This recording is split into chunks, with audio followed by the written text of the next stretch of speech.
Eve Theory of Consciousness version 3.0, How Humans Evolved a Soul, by Andrew Cutler.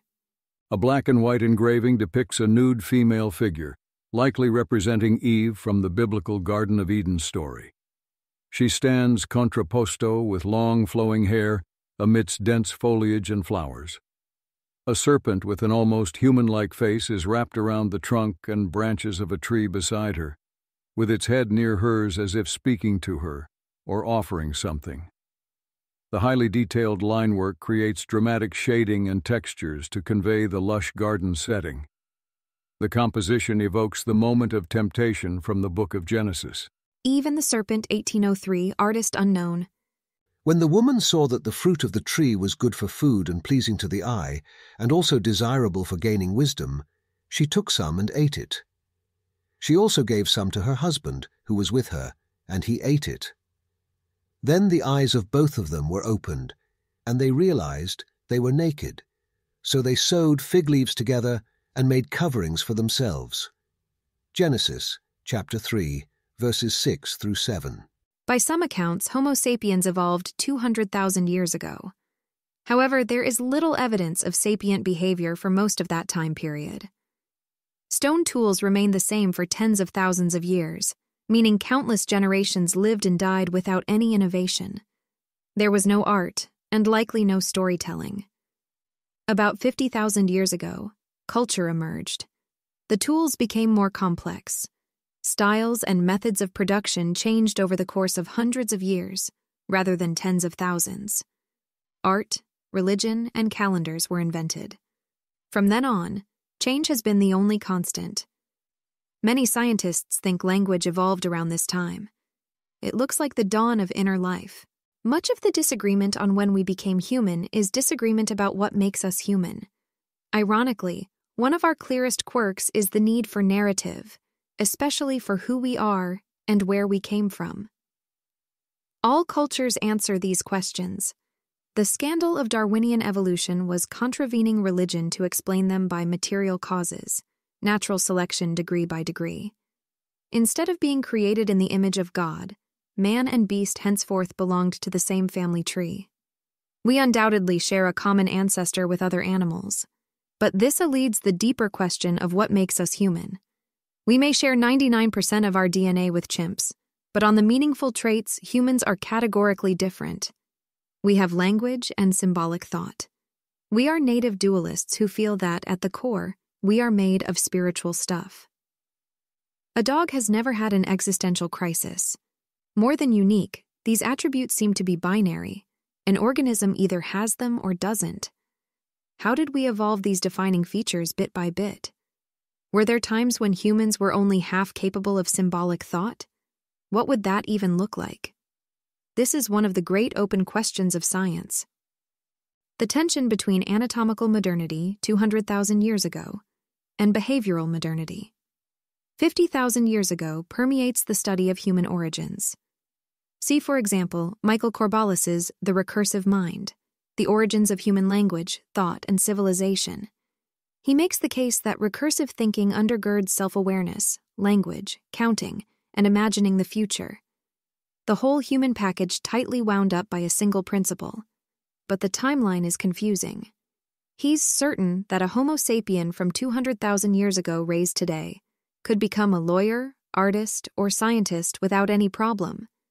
He claims there are no cognitive differences on these timescales, but later spends several paragraphs detailing how, starting 40,000 years ago, there was a flowering of culture that sure looks like the emergence of recursion, and maybe it evolved then.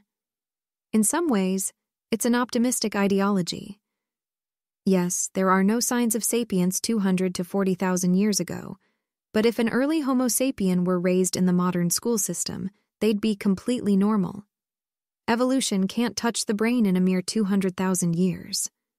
But the flip side of that coin denigrates the human spark. It implies that in the Stone Age, things we consider fundamental simply didn't develop. The impulse to make art and search for meaning was not always found in our species. Rather, it's a tick of whatever environments humans have been living in over the last 50,000 years. If everyone else stopped asking existential questions, or even doodling, you would too. or at least a child would if raised in that barren world. Not only is it a bleak vision of human nature, but if language had evolved by 200,000 years ago, then understanding that moment is hopeless. Time gobbles up evidence.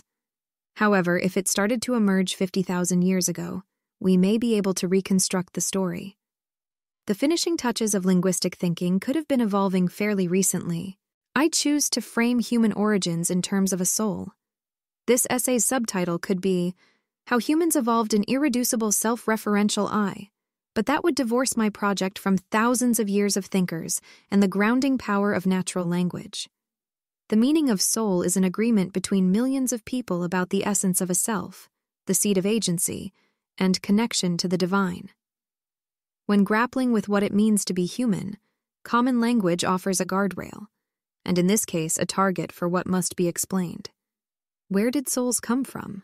Given that and the reference to Eve, I should clarify the relationship to Christianity. I think that Genesis and many other creation myths are remarkably good phenomenological accounts of the first man to think, I am. Based on the archaeological and genetic data, this may have happened about 50,000 years ago. Comparative mythologists tell us some stories have lasted that long, and if any story would be preserved for millennia, it would be our Genesis.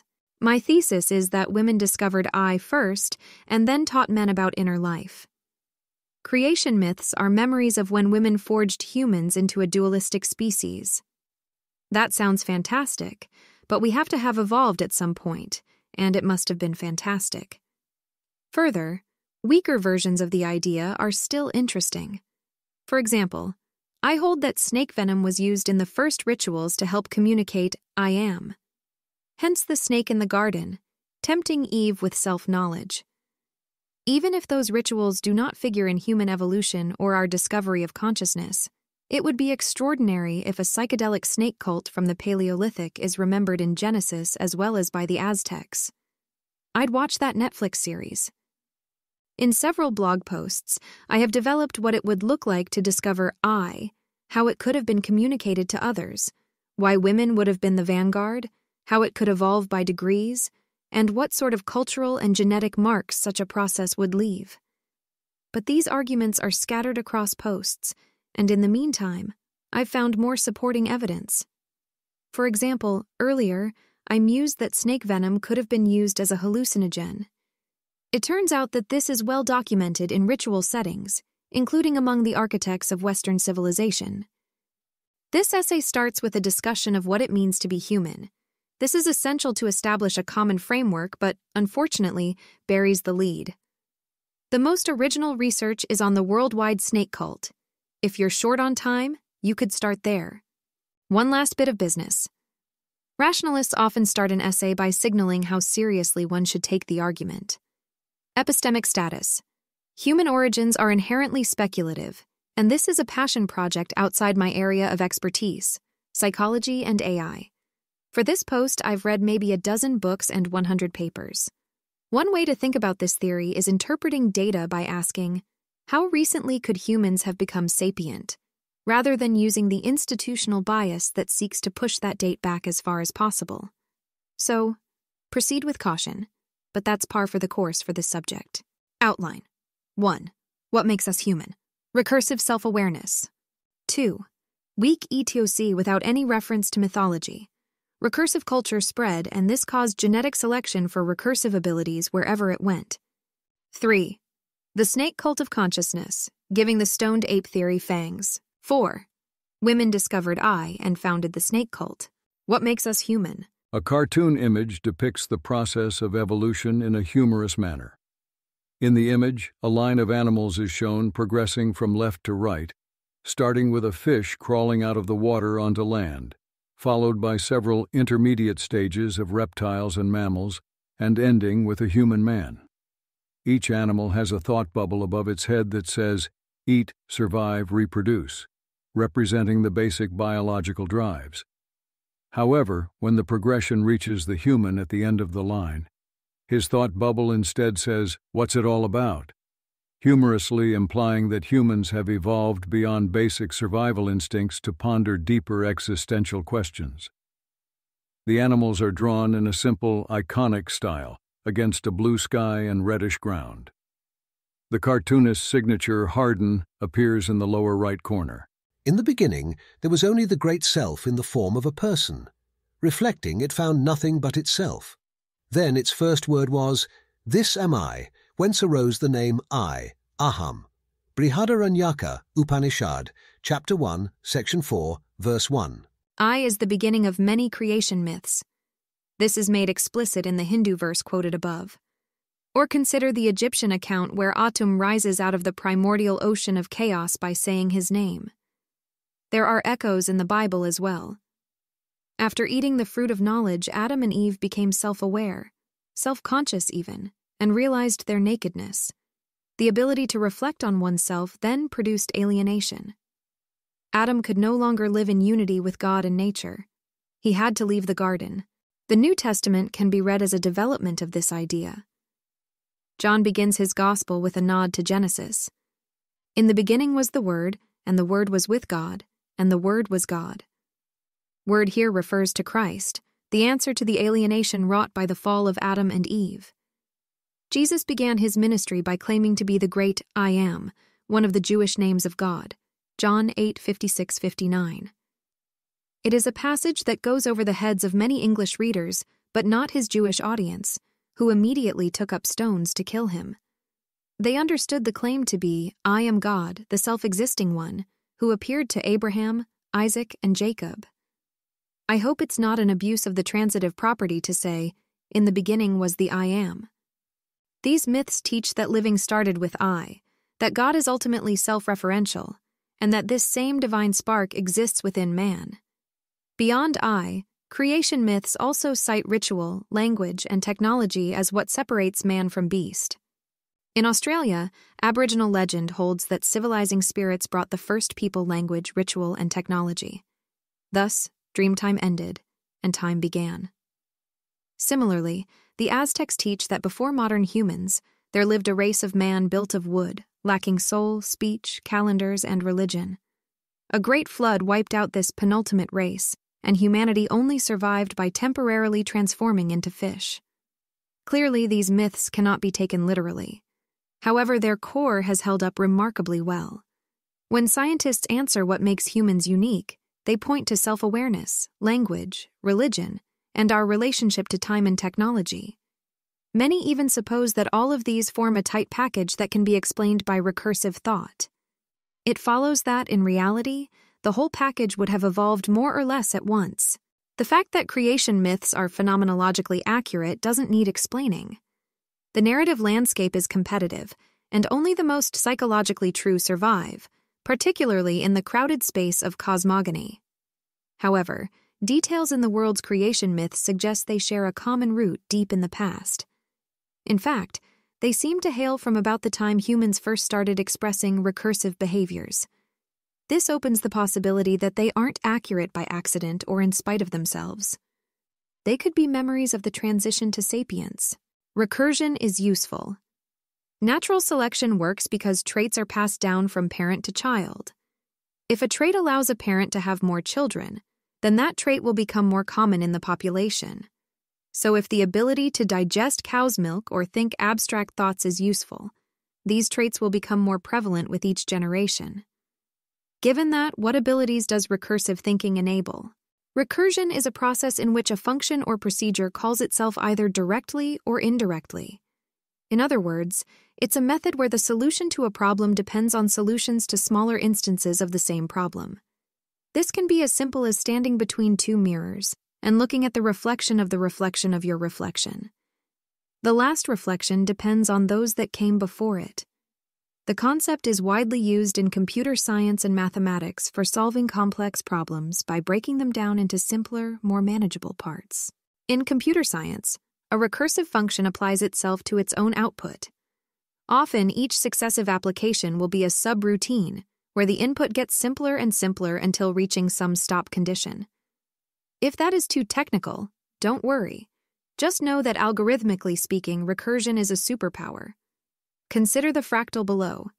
The most straightforward way to store the image is to enumerate the color of each pixel. But there are lots of pixels, and because there is structure in most images, they can be stored far more efficiently with some tricks. Under the hood, JPEG uses recursion to compress images, without which the algorithm would be orders of magnitude slower. An image depicts a colorful fractal pattern against a black background. The fractal consists of intricate branching tendrils that curve and spiral in a self-similar manner as they expand outward. The pattern is highly detailed and complex, with smaller swirls and curls repeating at progressively finer scales. Fractals are the architecture of nature, revealing the underlying recursive patterns that shape our world. Benoit Mandelbrot. One can go one step further for this image because it is generated with a recursive process. Therefore, the image can be losslessly encoded with the few bytes required to write the recursive program that originally produced the image, a few lines of code. Not only that, but one could zoom into any edge and see the fractal recapitulate itself forever on increasingly finer scales. Recursion is almost alchemical in producing so much from so little. In the words of the legendary computer scientist Nicholas Wirth, the power of recursion evidently lies in the possibility of defining an infinite set of objects by a finite statement. In the same manner, an infinite number of computations can be described by a finite recursive program, even if this program contains no explicit repetitions. But humans aren't computers. How does the brain use recursion? In the 1950s, the linguist Noam Chomsky departed from the blank slate behaviorists by positing that a universal grammar constrained all languages. That is, humans have an instinct for language. Just as spiders weave webs of a certain design, human cognitive hardware comes wired to learn a particular type of grammar. This isn't grammar in the sense of how to conjugate verbs, which varies by language. Rather, universal grammar is a meta-rule that applies to every language due to the design of the brain. In his 2002 article, The Faculty of Language, What Is It, Who Has It, and How Did It Evolve?, co-authored with Mark Hauser and Tecumseh Fitch, Chomsky argued recursion was the key feature of the human language faculty. Every language uses recursion as the basis of its grammar. As in other domains, linguistic recursion means that sentences may be parsed via self-referential subroutines. For example, the sentence Watson wrote that Holmes deduced the body was in the shed can be divided into 3 parts. X1 equals Watson wrote, X2 equals Holmes deduced, X3 equals the body was in the shed. What did Watson write? To know, one must first parse X2, which in turn requires parsing X3. There is a recursive hierarchy. The sentence's meaning completely changes with each additional clause, which can go on indefinitely. We can prepend Jane said that John said that Harold said that, to X1 plus X2 plus X3 forever. Even though there is a finite set of words, there is no longest grammatical sentence.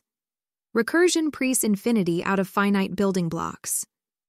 Not that we go about speaking infinitely long sentences, but in practice, it does greatly increase the complexity of ideas that can be expressed. The universal grammar is built on the same rule as fractals. Astute readers may be reeling at the potential bait and switch. Just because we use recursion to describe all these things doesn't mean they are the same. And that's fair. There probably are some differences. But it's entirely in the mainstream to lump many types of recursion. It is an active area of research to test the degree to which recursion in processing music, language, vision, or motor planning uses the same neural architecture. Or consider the work of psychologist and linguist Michael Corballis. Along with language, he adds several other recursive superpowers in his book, The Recursive Mind, The Origins of Human Language, Thought, and Civilization. These include the ability to introspect, count, and think about the future. As this is an imagined future, it also implies the ability to create fiction, worlds that do not exist. This is the beginning of art, spiritual life, and the human condition. So recursion is useful. With it, humans became culture-dependent beings with a language instinct.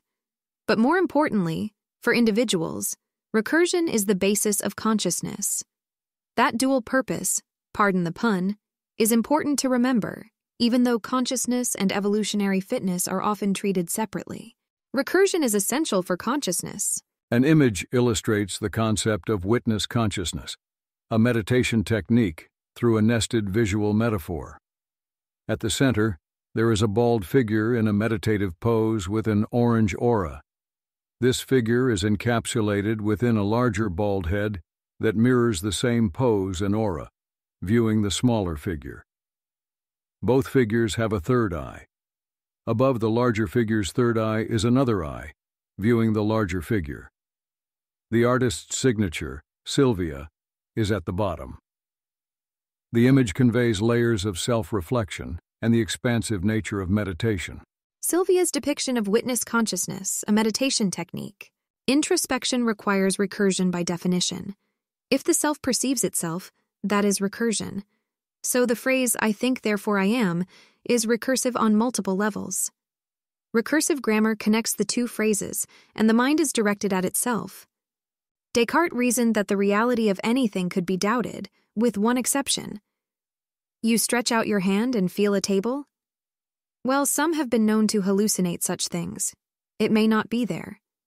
The self is the only thing he could not reason away, for it exists by definition if there is a thinker doing the doubting. I doubt, therefore I think, therefore I am. There is an even subtler layer of recursion in that phrase. I is recursive at rest, not just when it is perceiving itself. One way to think of this is in terms of abilities.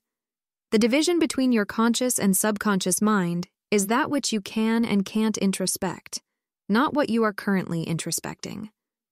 Similarly, the limits of I can be defined by what can recursively reference itself, not whether it is performing that operation at any moment.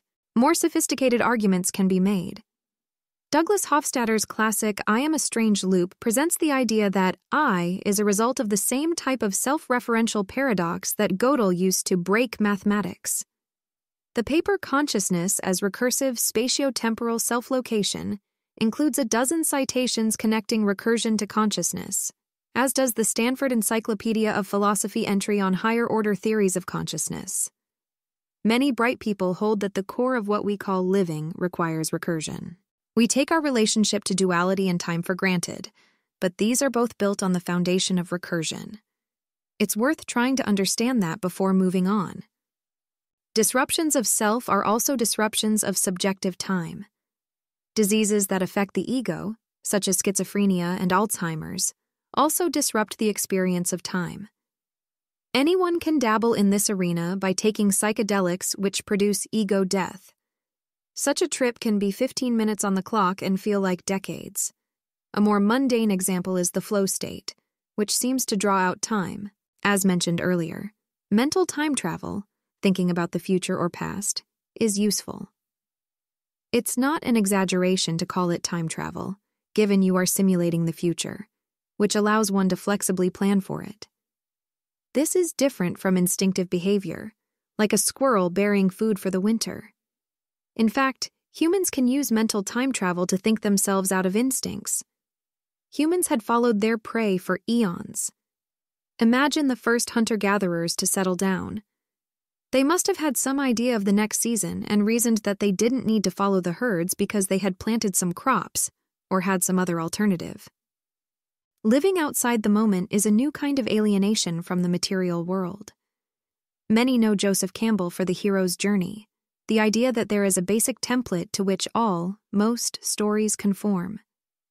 This has been popularized as a list of actions a hero takes to transcend himself and society, and then reintegrate. In Campbell's last book, he described how all stories blossomed out of recursion. In the old creation myth from the Brihadaranyaka Upanishad of that primordial being of all beings who in the beginning thought I and immediately experienced first fear, then desire. The desire in that case was not to eat, however, but to become two, and then to procreate. And in this primal constellation of themes, first of unity, albeit unconscious, then of a consciousness of selfhood and immediate fear of extinction. Next, desire, first for another, and then for union with that other, we have a set of elementary ideas, to use Adolf Bastian's felicitous term, that has been sounded and inflected, transposed, developed, and sounded again through all the mythologies of mankind through the ages. And as a constant structuring strain underlying the everlasting play of these themes, there is the primal polar tension of a consciousness of duality against an earlier but lost knowledge of unity that is pressing still for realization and may indeed break through under circumstances, in a rapture of self-loss. Narrative is predicated on self-awareness. This was recognized in antiquity and further developed by the likes of Campbell and Jung in the 20th century. With self-reference, our animal drives became fractal symphonies of yearning and imagination. Before I, there were no stories and there was no such thing as living. In psychology and linguistics, it is a dominant view that recursion underlies humans' most overpowered competitive advantages. In philosophy, it is widely held to be a requirement for consciousness, at least of the sort humans have. The next section tries to weave utility and subjectivity into a unified model. The original spin, some models of the first recursive thought. An image shows an intricate black and white line drawing of a serpent or snake coiled in a circular shape and eating its own tail, forming an Ouroboros symbol. The snake's scales are highly detailed with curved, flowing patterns that create a sense of movement and texture. Inside the coiled snake is a stylized eye with a central pupil gazing outward, giving the artwork an esoteric and mystical feel. The drawing has a high contrast, pen and ink style with crisp lines against the white background.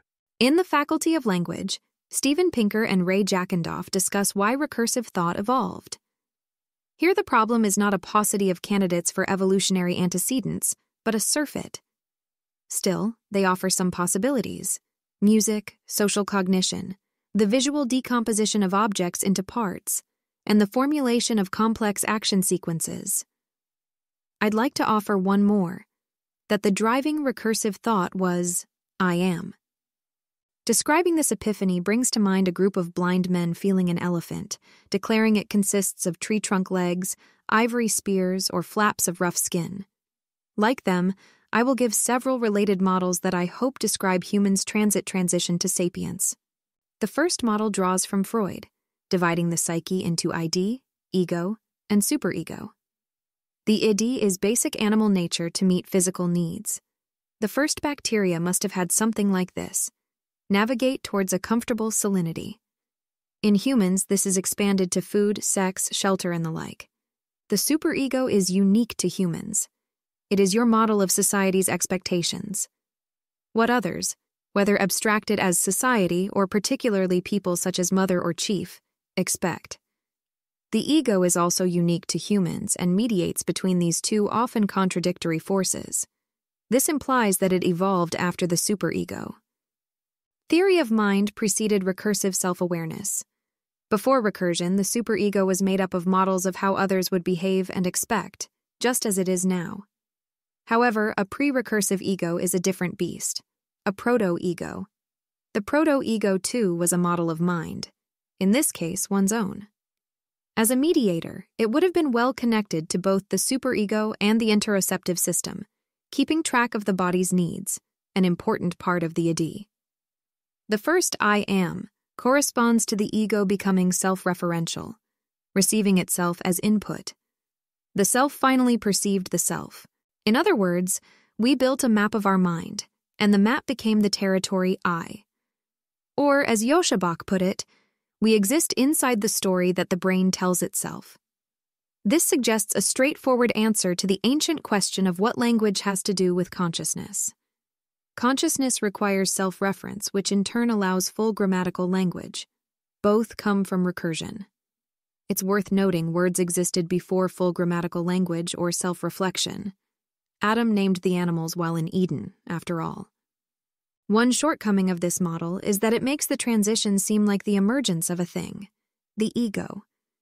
It's more rightly understood as discovering a new space or dimension.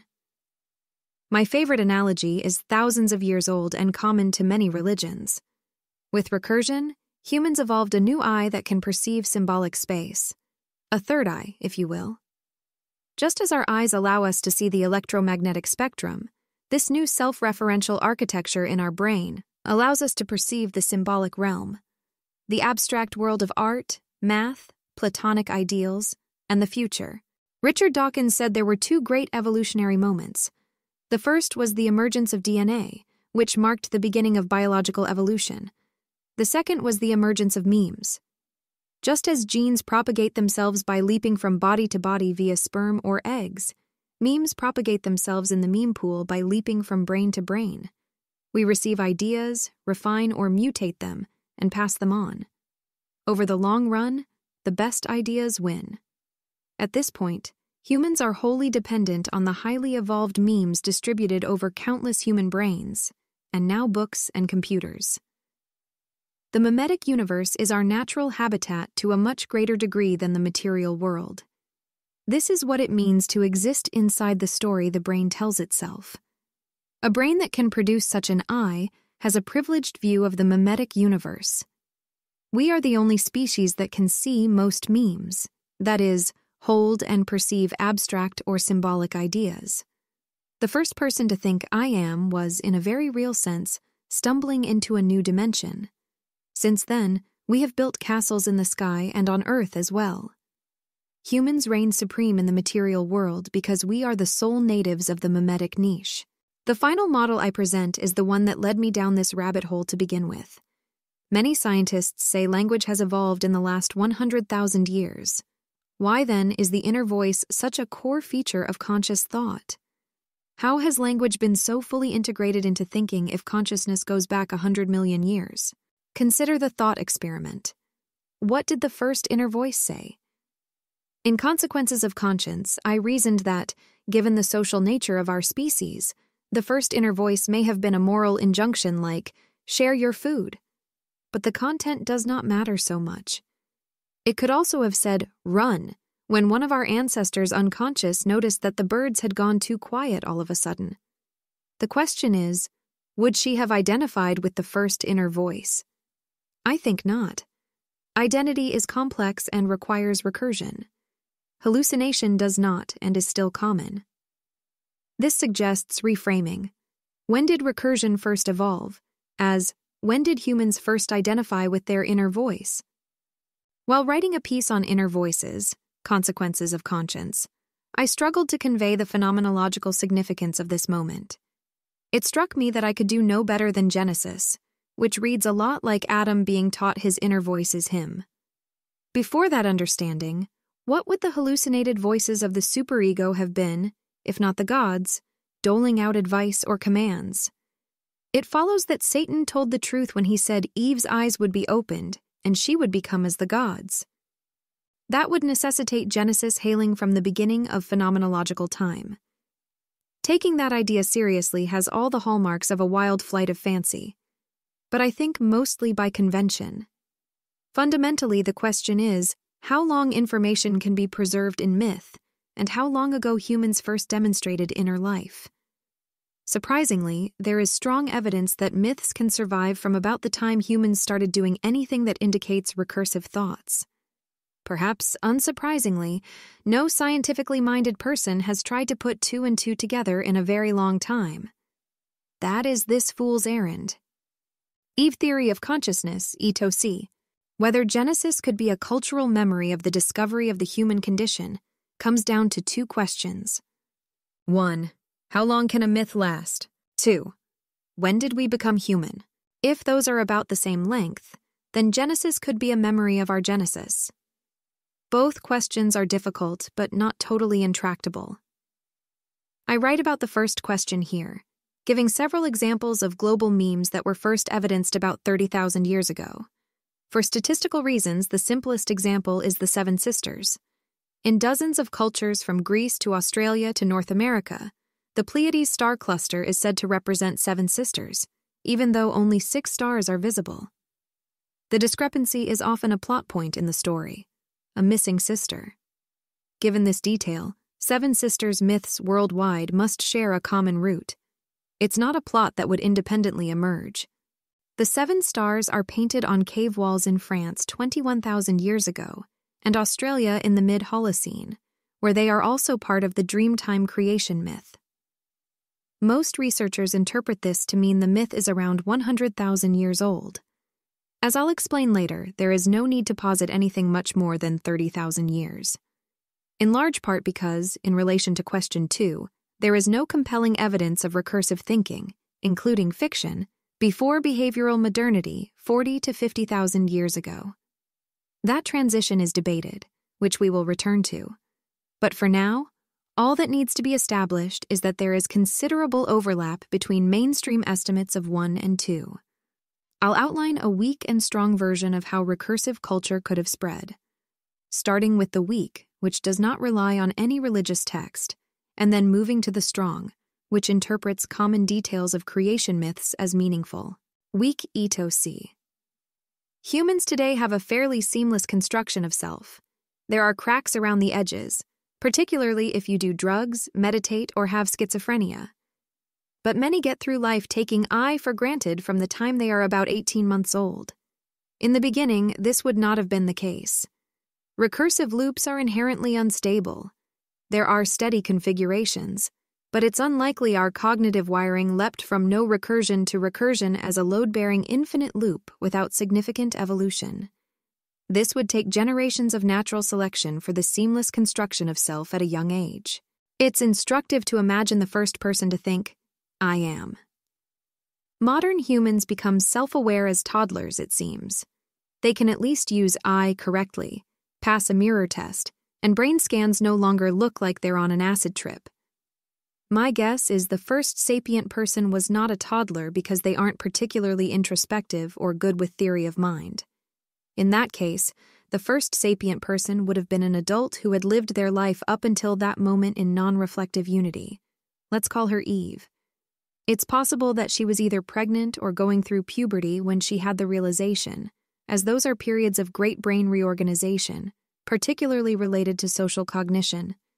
At any rate, once I am was obtained by adults or adolescents, selection for recursion would mean developing I younger and younger. Eventually, this drove the age down to roughly 18 months. There also would have been selection for more functional recursion. By this, I don't mean more intelligent or better at grammar, though that is part of it. The clearest lens is phenomenological. The evolution of a soul opens up the whole spirit world, much of which is haunted. The first humans would have been far more schizophrenic, not knowing exactly where I started and other imagined specters began. Hallucinating voices is the best-known symptom, but schizophrenia also includes a loss of sense of agency and a feeling that one's body, or some part, does not belong to them.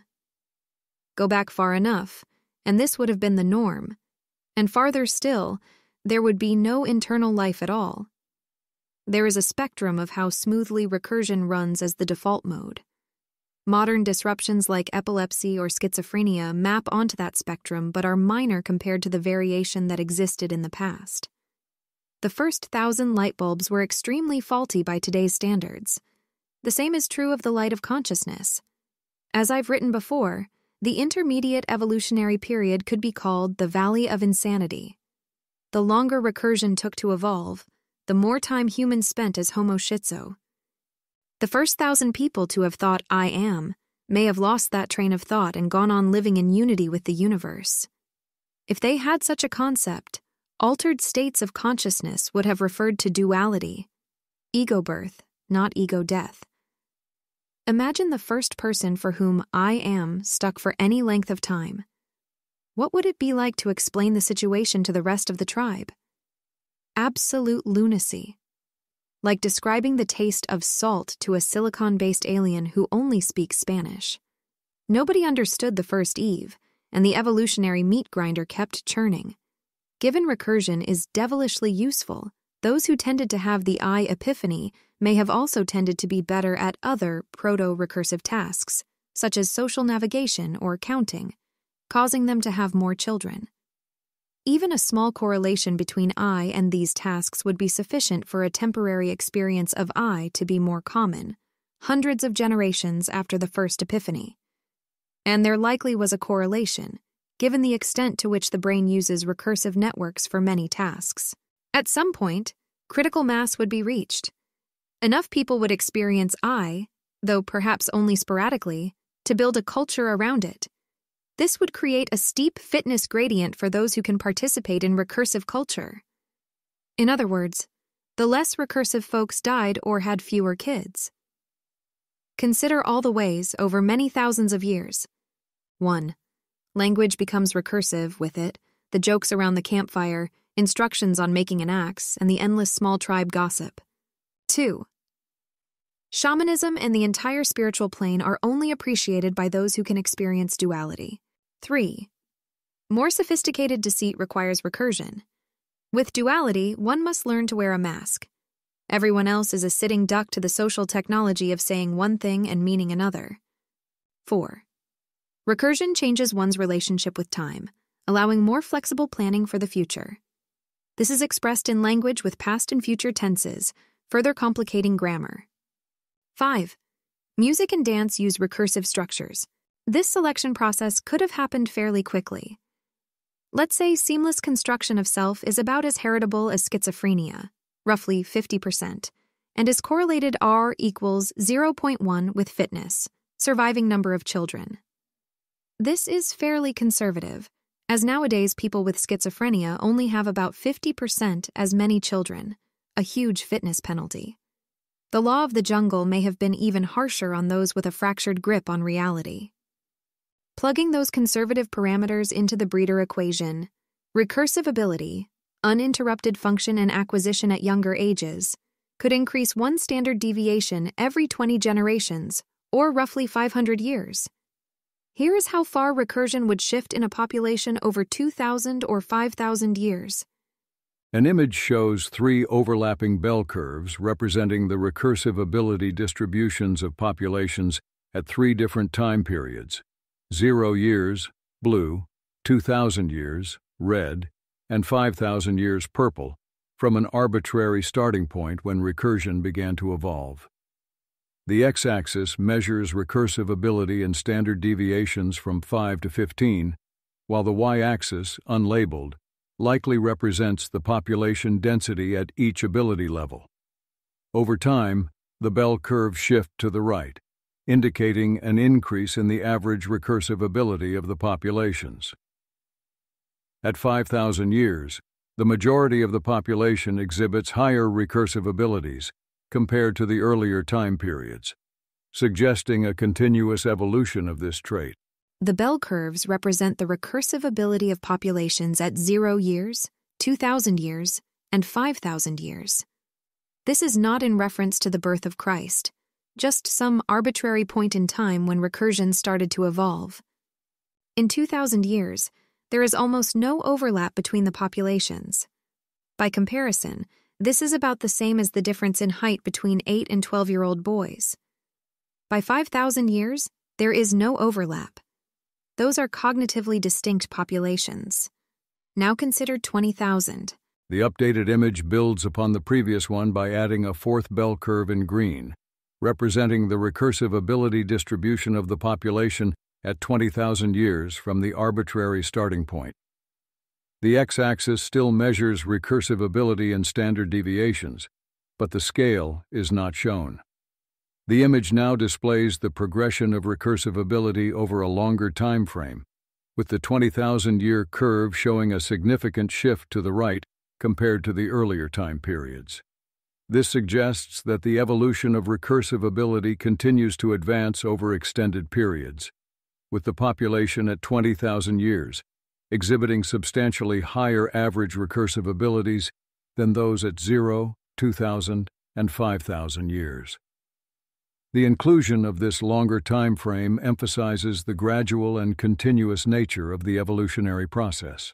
Evolution can do a lot of work in 20,000 years. There are a lot of assumptions that go into a model like this, but the primary one that needs to hold is consistent selection for recursion. That is, those with a seamless construction of self need to have ever slightly more children than those who do not. That seems perfectly reasonable.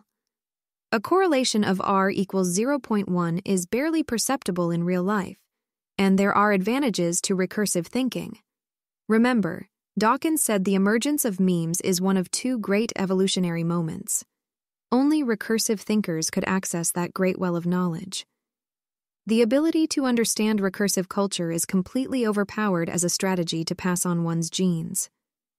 In the last 50,000 years, We have used this tool to conquer the world, driving many species to extinction and enjoying exponential population growth along the way. Who was having more kids then? Those who were marginally better at recursion. It's hard to imagine a scenario where there wasn't selection in that time period. So, when I say evolutionary timescales, I mean long enough to have no overlap between the recursive abilities of two populations. Long enough to be cognitively foreign. Tribes where men develop consciousness as infants versus during puberty, or have schizophrenia rates of 1% versus 10%. It turns out that may be as short as a few thousand years, and this estimate is well within the bounds of mainstream answers. In fact, Noam Chomsky says it took just one generation. Chomsky and another linguist named Andrei Vyshetsky have both proposed theories where a single mutation 50 to 100,000 years ago enabled recursion, and we are all descendants of that fortunate forebear. This solves the question of degrees. It was a single gene, like a light switch, and scraps the valley of insanity. It is also almost certainly wrong. Recursive functions are liable to be unstable, so it would be a great surprise if that were worked out in one fell swoop. Thousands of genes influence schizophrenia and language ability. The evolution of inner life must implicate just as many. Moreover, we have now sequenced the genes of millions of people, including hundreds of prehistoric humans. In the words of population geneticist David Reich, if there was a single critical genetic change, it is running out of places to hide. Much of what I write is speculative, but I don't see a way to get around the transition to sapience being very psychologically strange. There must have been a time when inner life was far more fractured. Once recursion started to evolve, it was such a competitive advantage that it would have made up for any fitness loss, including unpleasant side effects like demonic possession and cluster headaches, which would have been passed along with it. Often, human self-domestication is discussed in terms of becoming more pro-social and feminine. That is undoubtedly part of it, but I think the steepest selection gradient must have been for the seamless construction of self. A cleanly delineated I, and feeling as though one is in control of one's body. And for this to develop young. This is a model of what was evolving. Now let's consider the when. Below is a timeline that will be familiar to most, put together by an evolutionary anthropologist for the conversation. An image of a timeline showing the evolution of human DNA and brain size over the past 300,000 years. The x-axis represents time, starting from 300,000 years ago on the left to the present day on the right. The y-axis shows the progression of modern human DNA, beginning with archaic humans at the bottom and ending with anatomically modern Homo sapiens at the top. The timeline is divided into segments representing different human populations. Southern Khoisan, Bushmen; Northern Khoisan, Bushmen; Central Africans, Pygmies; West Africans, East Africans; out of Africa, Europeans, Asians, Amerindians, Aboriginal Australians, and the Great Leap, approximately 65,000 years ago. Alongside the timeline, there is an arrow indicating the increase in modern brain size, starting around 500,000 years ago. The image also includes annotations for the emergence of language, art, music, spirituality, dance, storytelling, marriage, warfare, and biparental care between 260,000 to 350,000 years ago. At the bottom right, the image provides context for the timeline, showing the sources of the information and presenting a scale of years for key events. 65,000 years ago, boats. 65,000 to 80,000 years ago, needle. 44,000 years ago, representational art. 23,000 to 48,000 years ago, textiles, fishhooks, figurines, farming, and 17,000 to 19,000 years ago, spear thrower. It acknowledges that the evidence for human behavior really only starts around 65,000 years ago with the Great Leap. However, art, language, music, marriage, and storytelling are projected back to 300,000 years ago. The reasoning is that these are cultural universals among living humans, so they must go back to our genetic root. Branches of humanity have been separated for 300,000 years, so art must go back at least to then. As the article puts it, we inherited our humanity from peoples in southern Africa 300,000 years ago. The alternative, that everyone, everywhere coincidentally became fully human in the same way at the same time, starting 65,000 years ago, isn't impossible, but a single origin is more likely. This is simply not true, given culture can spread. If recursive culture diffused at the cusp of sapience, it would change the fitness landscape wherever it went. Non-recursive or semi-recursive people could have evolved into the mimetic niche in the subsequent thousands of years. It's also wrong about genetic isolation. Humanity's most recent common ancestor, the most recent person everyone alive is related to, is much more recent than 300,000 years ago. Scientific American cite studies that estimate this to be just 2,000 to 7,000 years ago. Genes get around. If there were genes important for recursion, they could have spread starting 50,000 years ago. In the footnote, I go into other problems with the 300,000 years ago date, but I don't want to spend too much time on it. The purpose of this essay is to separate our cultural and genetic roots. Recursive culture could spread and then cause selection for modern human cognition. In theory, this could happen even without genetic contact between groups. This anthropologist's framing embeds another common assumption. Humans must have been fully human from the moment there is evidence of art or other modern behavior. But the point I have been trying to hammer home is that it would have taken time for recursion to evolve. The first person to think I am was not like us, nor were the first artists 40,000 years ago. If we were to establish a trans-temporal adoption agency, children from 40,000 years ago would not grow up to be lawyers, doctors, or engineers. They would be conscious, but in a modern city would very well end up institutionalized. Evolving something as subtle as a third eye takes time. The best way to understand when humans came online is to look at the archaeological record and for evidence of natural selection in our genomes. Starting with archaeology, the date 65,000 years ago used in the graphic is quite generous. The most impressive art from this period looks like an image shows a close-up view of a piece of reddish-brown rock estimated to be approximately 75,000 years old from Blombos Cave in South Africa. The surface of the rock is etched with an intricate diamond-shaped cross-hatching pattern formed by many fine, intersecting lines carved into the stone. Wikipedia calls this possible rock art from Blombos Cave, South Africa, dated 75,000 years ago. There was no narrative art before 45,000 years ago. This is not very good evidence of recursive thinking. I would be surprised if a magpie made that, but it would not be the most clever thing I've seen an animal do. It doesn't require a notion of the self, the future, or fiction. Compare that to the Venus figurines produced from Europe to Siberia starting 40,000 years ago. An image shows 4 different perspectives of the Venus of Willendorf, a famous prehistoric stone figurine depicting an obese female form. The statuette, carved from oolitic limestone and tinted with red ochre, features exaggerated breasts, belly, thighs, and vulva, with the head covered in what appears to be an elaborate braided hairstyle or headdress. The arms, resting on the upper breasts, are barely visible.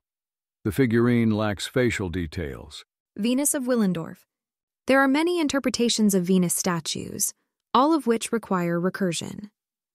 Most poignantly, these may have been self-portraits, which is about the art one would expect to be produced with the discovery of I.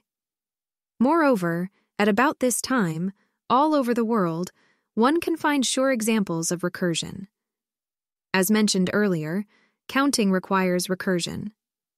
The oldest tally stick dates back 44,000 years ago in South Africa. Notably, there are 28 notches, and it has been suggested that this was made by a woman to keep track of her menstrual cycle, though it could also have been the lunar cycle. Tracking these cycles is one of the first technologies one would expect to develop with the discovery of subjective time. Finally, Indonesia is home to the oldest known narrative art, a cave painting dated 45,000 years ago. Like other early examples of recursion, there is a connection to women. Much of the earliest cave art is of handprints. The digit ratios indicate that women left 3/4 of these. These artifacts tick all the recursive boxes: counting, art, storytelling, and interest in selfhood, duality, and time. In the literature, this transition is referred to as behavioral modernity. The idea that our minds took their now current form 40 to 20,000 years ago was dominant up until the 1990s. For example, the current curator of paleoanthropology at the Harvard Peabody Museum wrote, "The time between 50,000 and 30,000 years ago saw the spread of modern man out of his hypothetical Garden of Eden, until, through a process of swamping and replacing older and more archaic subspecies of H. sapiens, he inherited the earth." The Ascent of Man, David Pilbeam. Ascent was written in 1972 and reprinted in 1991, not all that long ago.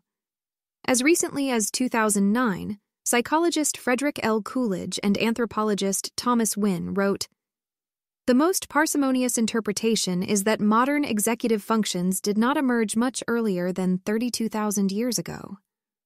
However, in the last several decades, evidence of deep genetic splits within Africa has complicated this view, and more inclusive definitions of humanity, sometimes without recursive language, have become popular. But again, one of the advantages of ETOC is that it allows for separate genetic and memetic roots for humanity. Demonstrating deep genetic splits does not mean that someone 300,000 years ago had the genetic endowment for recursion, much less stable recursion. Most readers are probably aware of the transition to behavioral modernity 40 to 50,000 years ago. Less well known is that transition was a process. The cultural level reached in Eurasia 40,000 years ago was not achieved worldwide until much later. For example, a 2005 paper argues that hallmarks of the symbolic revolution are only evidenced in Australia in the last 7,000 years. Further, before the Holocene, 12,000 years ago, the Australian cultural toolkit most closely resembles Europe and Africa in the Lower and Middle Paleolithic, 3,300 to 300,000 years ago, and 300 to 30,000 years ago, respectively. In other words, the tools were millions of years out of date. In evolutionary time, this was before Homo sapiens or Neanderthals, or Denisovans even existed. Homo erectus called, and he wants his stone tools back. It's important to note that the authors use this to argue against behavioral modernity. They don't think it represents a significant evolutionary change, given its recency. More broadly, the archaeologist Colin Renfrew proposed the sapient paradox, which asks, if humans have been cognitively modern for 50,000, 100,000, or 300,000 years, why isn't modern behavior widespread until roughly the end of the Ice Age? According to Renfrew, from a distance and to the non-specialist anthropologist, the sedentary revolution, 12,000 years ago, looks like the true human revolution. He is not alone. Michael Corballis presents two possible periods for the evolution of recursion, 400 to 200,000 years ago and 40 to 10,000 years ago. Just last year, linguist George Paulus argued that language as we know it today probably began to emerge about 20,000 years ago. Likewise, linguists Antonio Benitez Buraco and Ljiljana Progovac propose a four-stage model for the evolution of language, with recursion only present in the last 10,000 years. By their analysis, it was not until then that humans demonstrated behavior complex enough to need recursive language. In addition to social complexity, they point to the global shift to a more globular skull shape in the last 35,000 years. It's a quirk of the term anatomically modern human. This is applied to humans 200,000 years ago, but it doesn't mean could pass for a modern human. It means has features like a gracile skeleton and a reduced brow ridge that are now common to humans and distinguish us from extinct members of the genus Homo. Our skulls are not the same as even 50,000 years ago. If there were a rewiring of the brain for recursion in the last 50,000 years ago, then one would expect 1. Changes in skull shape. 2. Lots of new genetic mutations related to cognition. As previously mentioned, skulls were becoming more feminine and globular in this period. Turning to the second question, The paper genetic timeline of human brain and cognitive traits is instructive. Below is a plot of new genes entering the gene pool. Notice the surge peaking 30,000 years ago, many of which are cognitive genes. Like the archaeological record, not much is going on. 200,000 years ago. When does it look like we entered a new niche and encountered new problems that required new genetic material to solve? A graph showing the number of single nucleotide polymorphisms, SNPs, over time, comparing human phenotypic SNPs related to traits in modern humans, including cognitive and psychiatric traits, to a null model. The x-axis represents time in millions of years ago, starting from the origin of modern humans, 0, to the origin of Homo erectus, 2.0. The y-axis shows the number of SNPs in counts times 10 to the power of 2. The graph displays two distinct peaks in human phenotypic SNPs, a young peak between 0 and 0.5 million years ago, and an old peak around 1.5 million years ago. The young peak is much higher than the null model prediction, indicating an excess of human phenotypic SNPs in the last 30,000 years. The leftmost three bins of the graph. Several key events are marked along the x-axis, including the out-of-Africa expansion, the origin of agriculture, symbolic behavior, the divergence between Neanderthals and humans, and fire domestication. Human phenotypic SNPs are genes, technically single nucleotide polymorphisms, that are related to traits in modern humans, including cognitive and psychiatric traits, e.g., intelligence, smoking cessation. In the last 30,000 years, leftmost three bins. They are far more plentiful than the null model would predict. The authors highlight that genes containing recent evolutionary modifications, from around 54,000 to 4,000 years ago, are linked to intelligence, p equals 2 times 10 to the negative 6th power, and neocortical surface area, p equals 6.7 times 10 to the negative 4th power, and that these genes tend to be highly expressed in cortical areas involved in language and speech, pars triangularis, p equals 6.2 times 10 to the negative 4th power. A 2022 paper found signals of strong selection for brain and behavior-related genes in the last 45,000 years ago, as well as from 80 to 45,000 years ago. They suggest these are adaptations to handle the relatively colder environment of Saudi Arabia as humans left Africa. While neurological functions initially appear surprising, it is possible that this observation mostly relates to the critical role the nervous system and brain play in coordinating, integrating, and subsequently regulating diverse physiological processes which are impacted by cold environments. One wonders if Saudi Arabia was cold enough to cause such significant changes in brain function. They also mention that, provocatively, it could indicate cognitive evolution for sociality. And I would add recursion, which is first evidenced around this time. So, the weak version of etosi is that recursive culture spread and changed the fitness landscape. Recursion was not always evenly distributed over the world, but a rough timeline is that there were moments of duality 50 to 100,000 years ago, and recursion was put to work 50,000 years ago when it was psychologically integrated enough to begin building culture around recursive skills.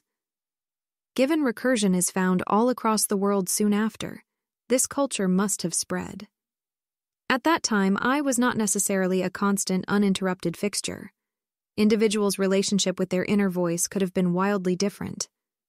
At some point, perhaps fairly recently, the seamless construction of self became the norm worldwide, and disruptions are now pathologized. The bulk of selection would have been in the last 50,000 years. How could there have been selection for symbolic thinking before there was symbolic culture? Selection would have happened little by little at first. It must have started with barely recursive humans producing barely recursive culture. Perhaps this was a stable equilibrium for some time, given all of the problems recursion causes. At a certain point of cultural complexity, recursive thinking would become table stakes, creating a steep selection gradient. The question of what makes us human goes back thousands of years. Most of what I present is a review. From the many competing theories, I chose to emphasize recursion, rather than, say, symbolic thought, because it is a natural way to show that the human transition was both practical and phenomenological. We evolved a soul, and that allowed us to conquer the world. Most accounts of self-domestication emphasize getting along and non-aggression, the difference between wolves and dogs. For humans, however, the change has been categorical. Homo sapiens means thinking man. Non-recursive humans were not sapient. Their relationship with time and the material world is as different from ours as water is from ice. Humans are absolutely singular as a species. This isn't really a contribution, as it's been said for thousands of years. My contribution is how I think this transition could have played out over evolutionary timescales. Also noteworthy is that my very incomplete model of what makes humans special is not required for the rest. If you don't agree with recursion, substitute symbolic thinking, language, higher-order thinking, or your preferred definition of soul. The only real requirement is that it is a phase change. Many researchers think something biological changed 50,000 years ago, and language, or recursion, is on the short list. Where I diverge somewhat is the emphasis on the gene-culture interaction and how long the process could have taken. Even if there were moments of sapience 50,000 years ago, fully modern psychology could have been obtained much later. The weak version of ETOC posits that recursive culture spread in the last 50,000 years. To defend that idea, it's easiest to say exactly what that was. The strong version of ETOC holds that women, by and large, first understood I am. Later, they developed psychedelic snake rituals to aid in that epiphany, and those rituals spread. The male perspective is preserved in many creation myths, including Genesis.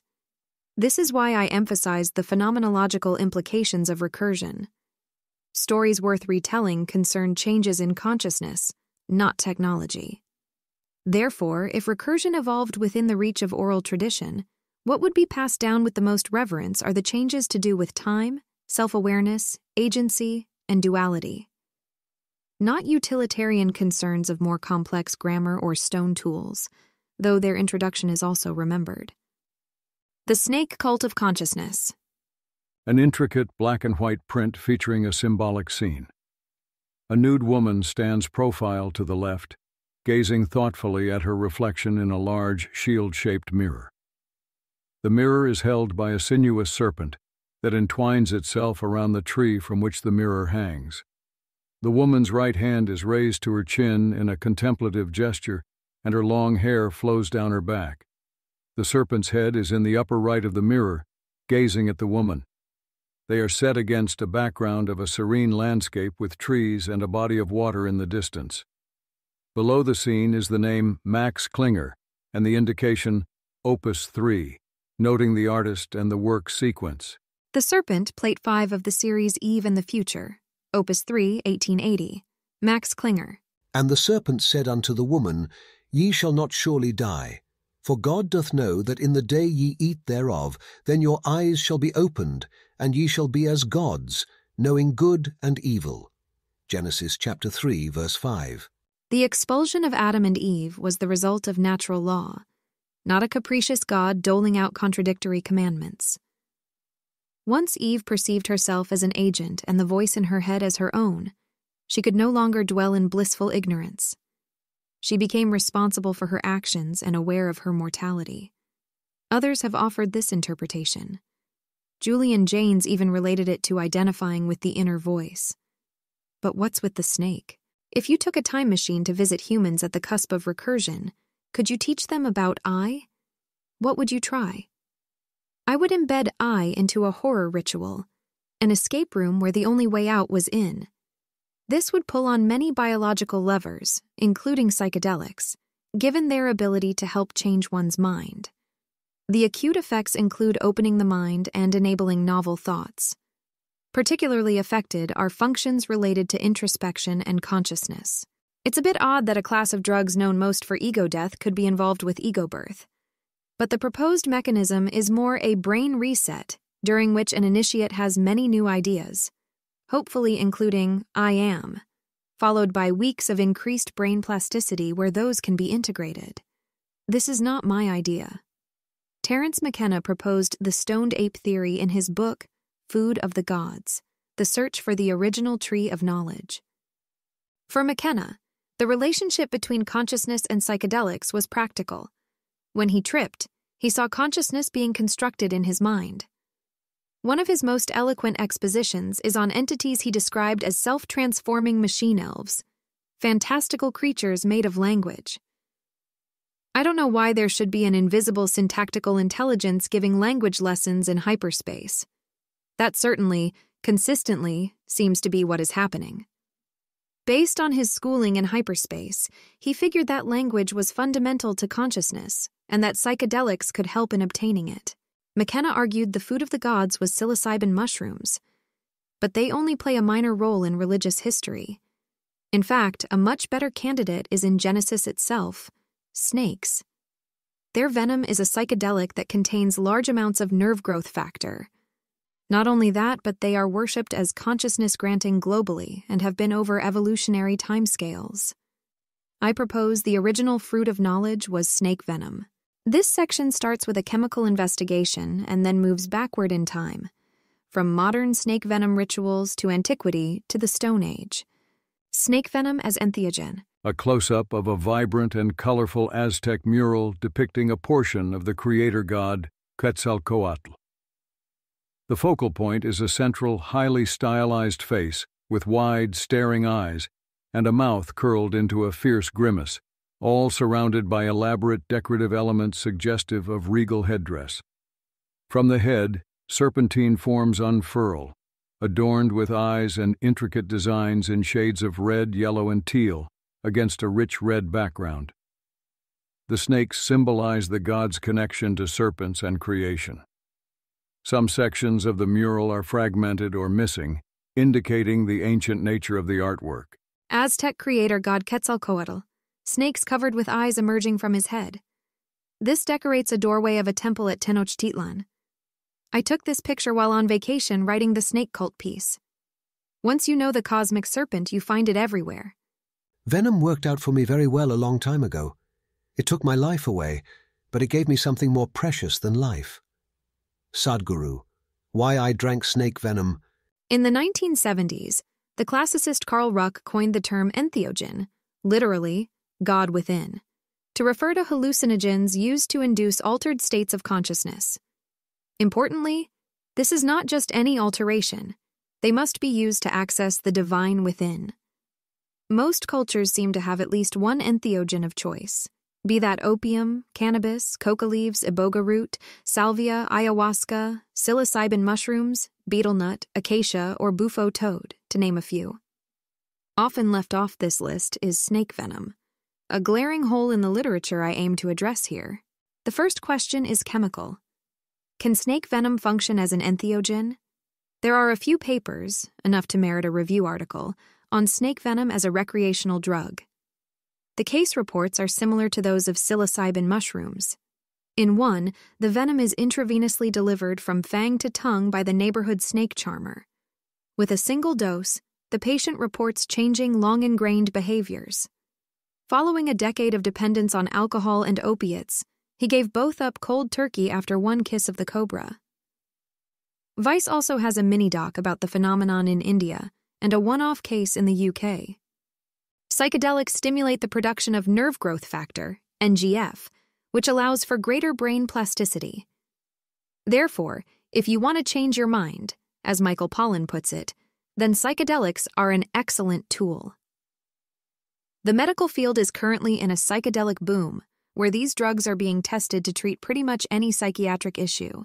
Snake venom does more than just stimulate the production of NGF.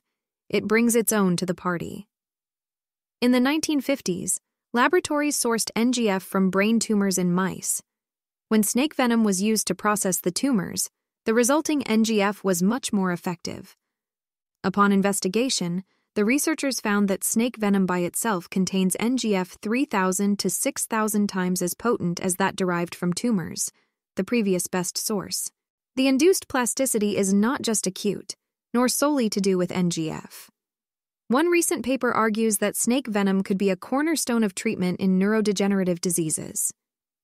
a component of the Indian cobra and naja venom with no significant similarity to nerve growth factor, is shown to induce sustained neuridogenesis, growth of connections between neurons.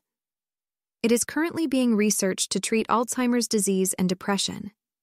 This is heartening, but modern medicine is young yet. Most of the potential remains unknown. One recent paper put it, snake venoms can be considered as mini drug libraries, in which each drug is pharmacologically active. However, less than 0.01% of these toxins have been identified and characterized. There is the question of delivery. I'm not sure if NGF is bioavailable when injected on the tongue or taken orally mixed with milk, as Sadhguru did. This paper finds the tongue is an excellent location to pass the blood-brain barrier, even without injection. But there is more than one way to skin a cat and even more to puff the magic dragon.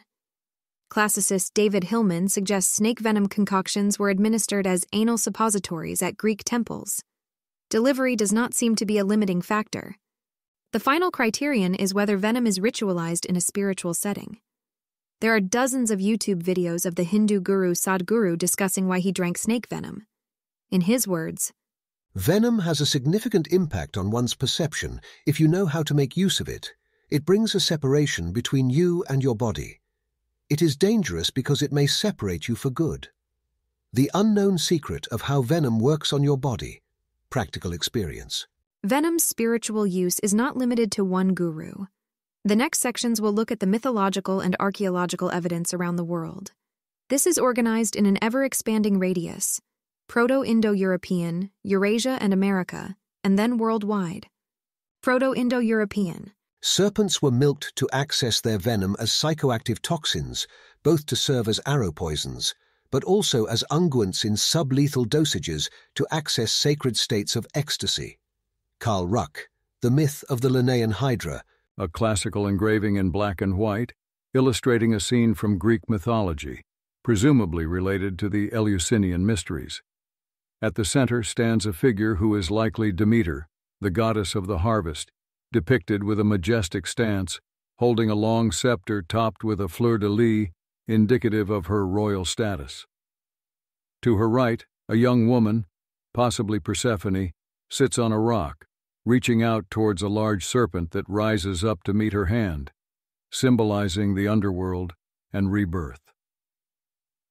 To Demeter's left, a small procession is led by a young girl, perhaps a nymph or attendant, carrying a pair of lit torches, followed by a woman in draped robes holding sprigs of grain, signifying Demeter's connection to agriculture. The black background of the engraving serves to highlight the figures and their ancient attire, each detailed with classical Greek motifs. Demeter in an engraving from Essay on the Mysteries of Eleusis, published 1817. The Romans copy-pasted as much of Greek culture as they could. Looking back at that effort, the Roman orator Cicero waxed eloquent about the Eleusinian mysteries. "For it appears to me that among the many exceptional and divine things your Athens has produced and contributed to human life, nothing is better than those mysteries. For by means of them we have been transformed from a rough and savage way of life to the state of humanity, and have been civilized. Just as they are called initiations, so in actual fact we have learned from them the fundamentals of life, and have grasped the basis not only for living with joy, but also for dying with a better hope." M. Tullius Cicero, De Legibus, edited by Georges de Plinville, Book 2, Chapter 14, Section 36.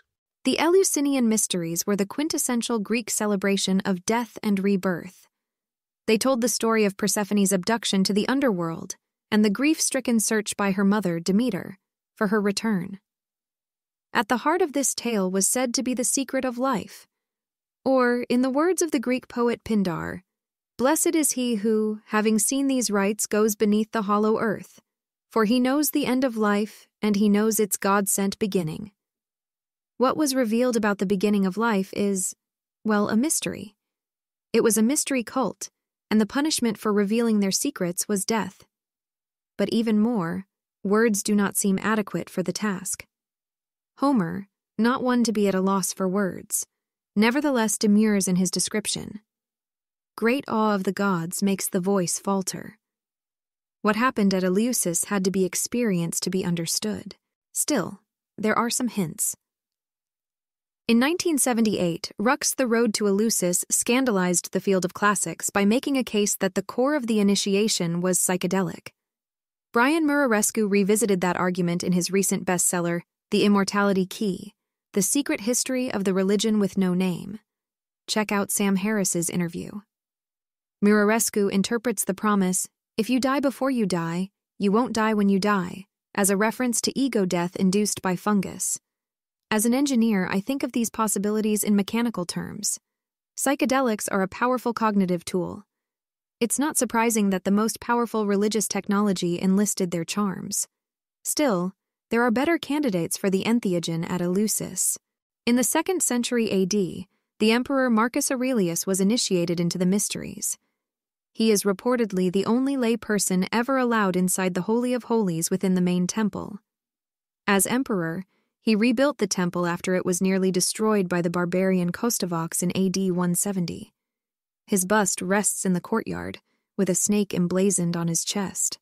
Aeschylus, the father of Greek tragedy, was also an initiate, and many of his plays dealt with the mysteries. In one, he seems to have flown too close to the sun and was almost executed for revealing too much. Consider Hillman's interpretation. Before ancient seers summoned spirits like Alecto from the underworld, an arcane practice known as necromancy, they invoked Bacchus, the god of ecstatic dance. The worship of this mystery cult divinity, known variously as Dionysus, Bromius, and Zagreus, was connected in classical literature and art with the handling of the European horned viper, Vipera amadites. It appears that the priestesses of Hecate, Priapus, and Demeter/Persephone were involved in the consumption of viper venom. Aeschylus was nearly executed for revealing the secrets of the Eleusinian mysteries in his plays on Orestes. One of these plays, The Cupbearers, contains a dream of a dragoness in which her breast milk is injected with the venom of a snake. Some of them are even called dragonesses and are involved with the burning off of human mortality. Direct quote from the book Chapter Drugs, Suppositories, and Cult Worship in Antiquity. The playwright Aristophanes also profaned the mysteries, which Hillman connects to snake venom in another paper that discusses the dragonesses/Dracaina. The Dracaina, or Dracaina, was said to bring about her powers by preparing drugs in potable or consumable form. There are numerous named Dracainae, among the most famous being Clytemnestra. Aristophanes was accused of profaning, revealing the mysteries in his trilogy on Orestes. In his Libation Bearers, Aeschylus records that the Dracaina produced and administered a mixture of blood and milk after being bitten in the breast by a snake dragon. Orestes even describes his own snakeification or transformation into the dragon. Line 549, Ek drakon to theis de ego. I myself too have brought out the dragon. Dragon priestesses entered an ecstatic or Bacchic state of mania, during which they claimed to experience and influence transdimensional forces, or daimones, demons, by manipulating waves of time-space distortions produced by darkened stars. The Greeks used the word entheos, literally God within, to describe this strange star-induced ecstasy, and mystics claimed it was part of a process of manifesting the God within the breast of the initiate.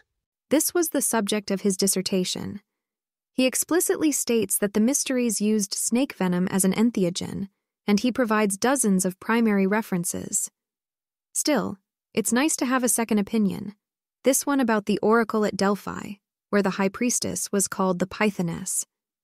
The Sioux believed that if a young dancing man was bitten by a snake and didn't die, he would experience a universal awakening.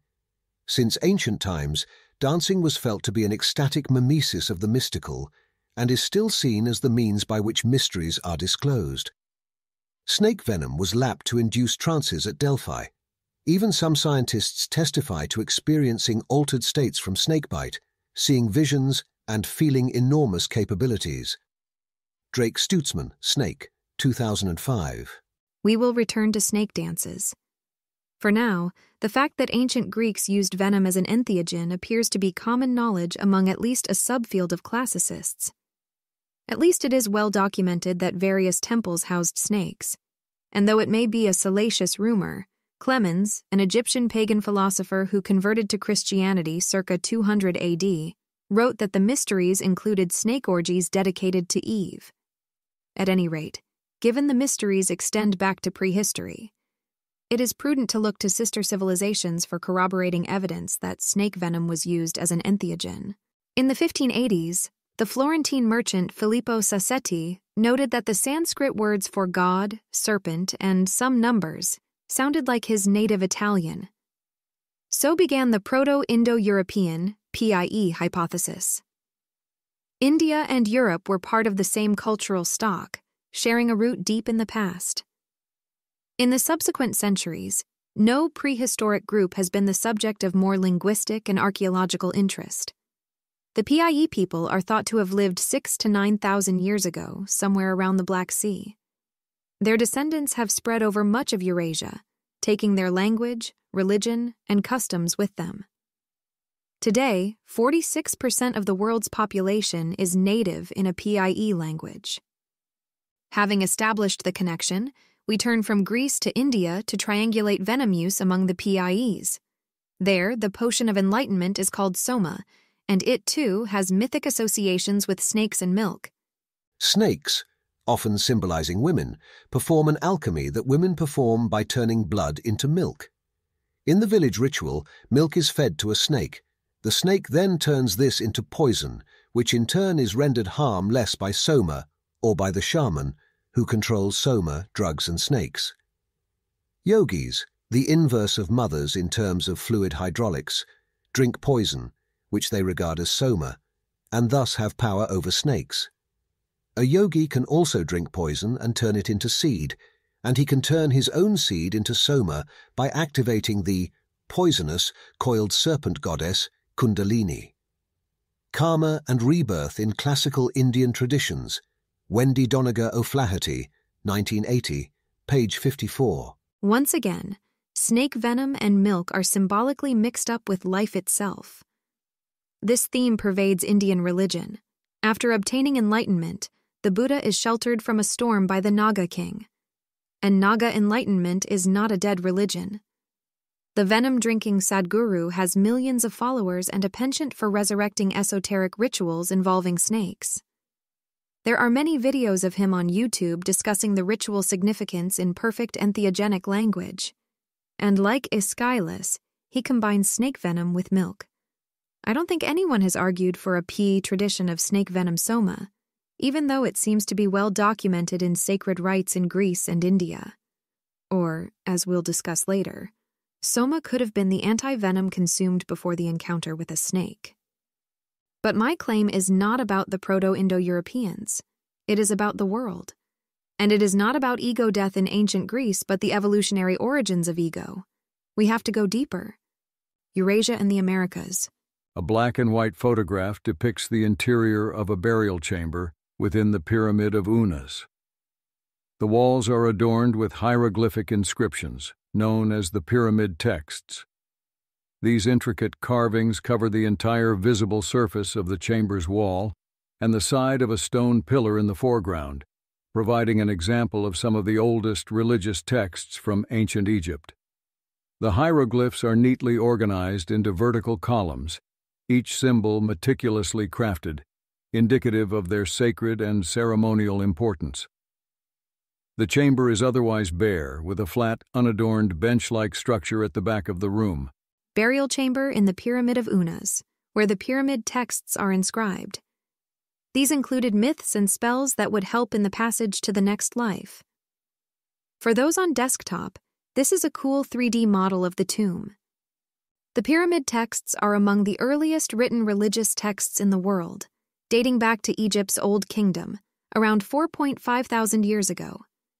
They consist of a vast body of spells, prayers, and incantations inscribed on the walls and sarcophagi of the pyramids at Saqqara, intended to protect and guide the pharaohs in the afterlife.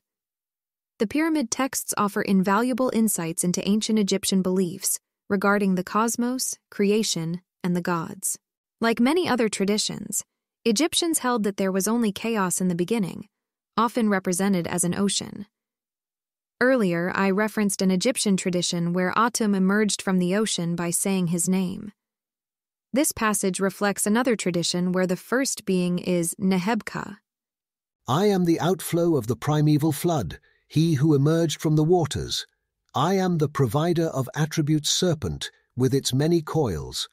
I am the scribe of the divine book, which says what has been and effects what is yet to be. Pyramid text 1146 Egypt, 2500 BC. Neheb-Ka is translated as provider of attributes, though it could also be that which gives Ka, or he who harnesses, yokes the Ka, where Ka is spirit, soul, or double. So there it is, carved in stone.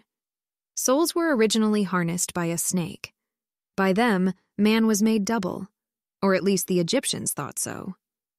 Figure 38 below, taken from Robert Clark's Myth and Symbol in Ancient Egypt, shows that idea lived on until the 12th century BC during Ramesses VI's reign, where time and form are shown to emerge from the cosmic serpent.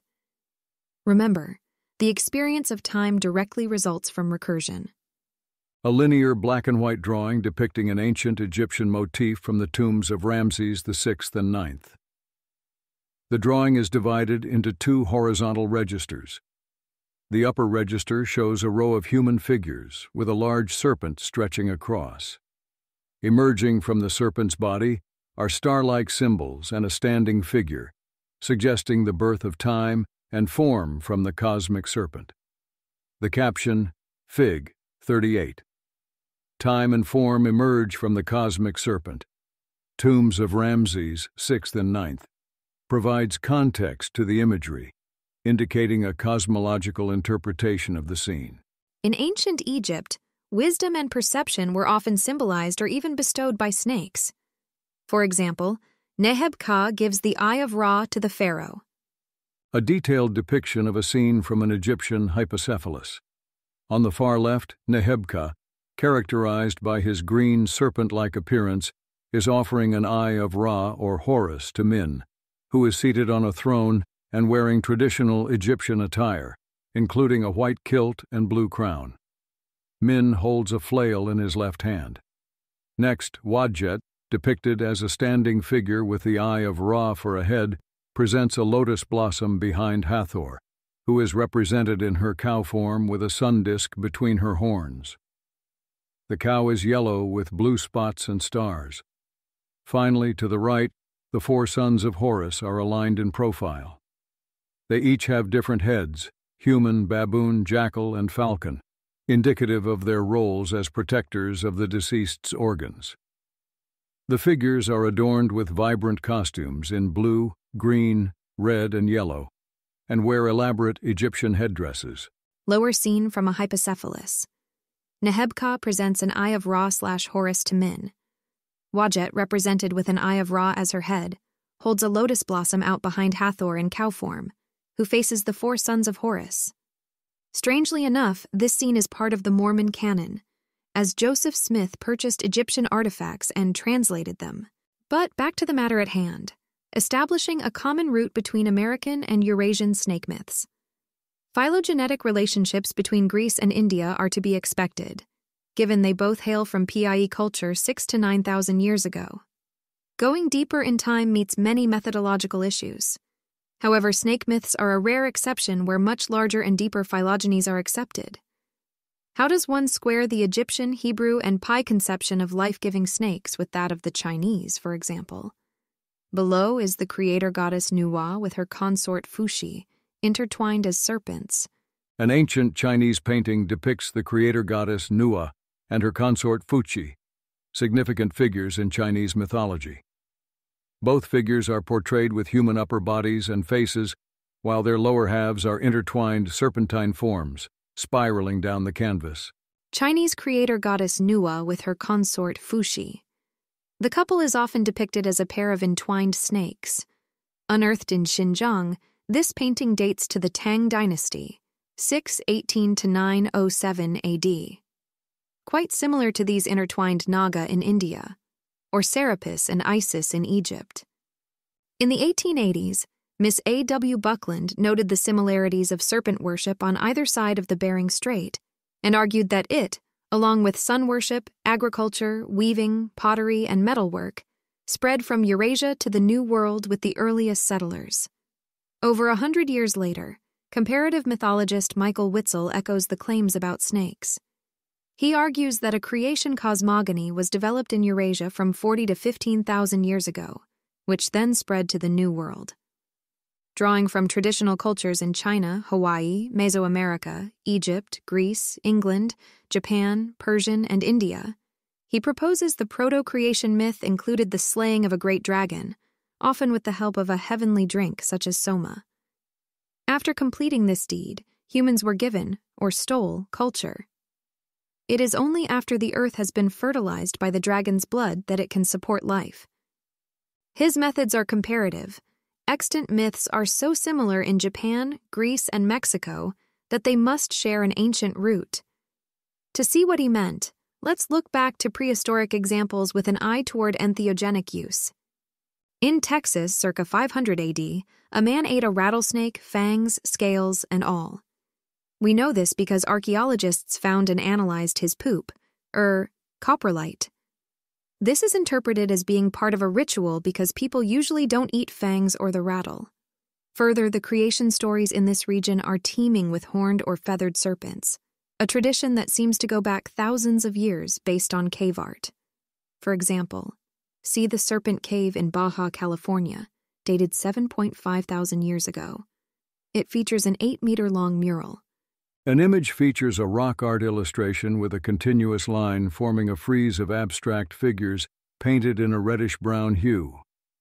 The central figure is a large serpent with an elongated, sinuous body that weaves horizontally across the image. The serpent's body is outlined in dark ochre, with internal patterns or segments also depicted in the same color.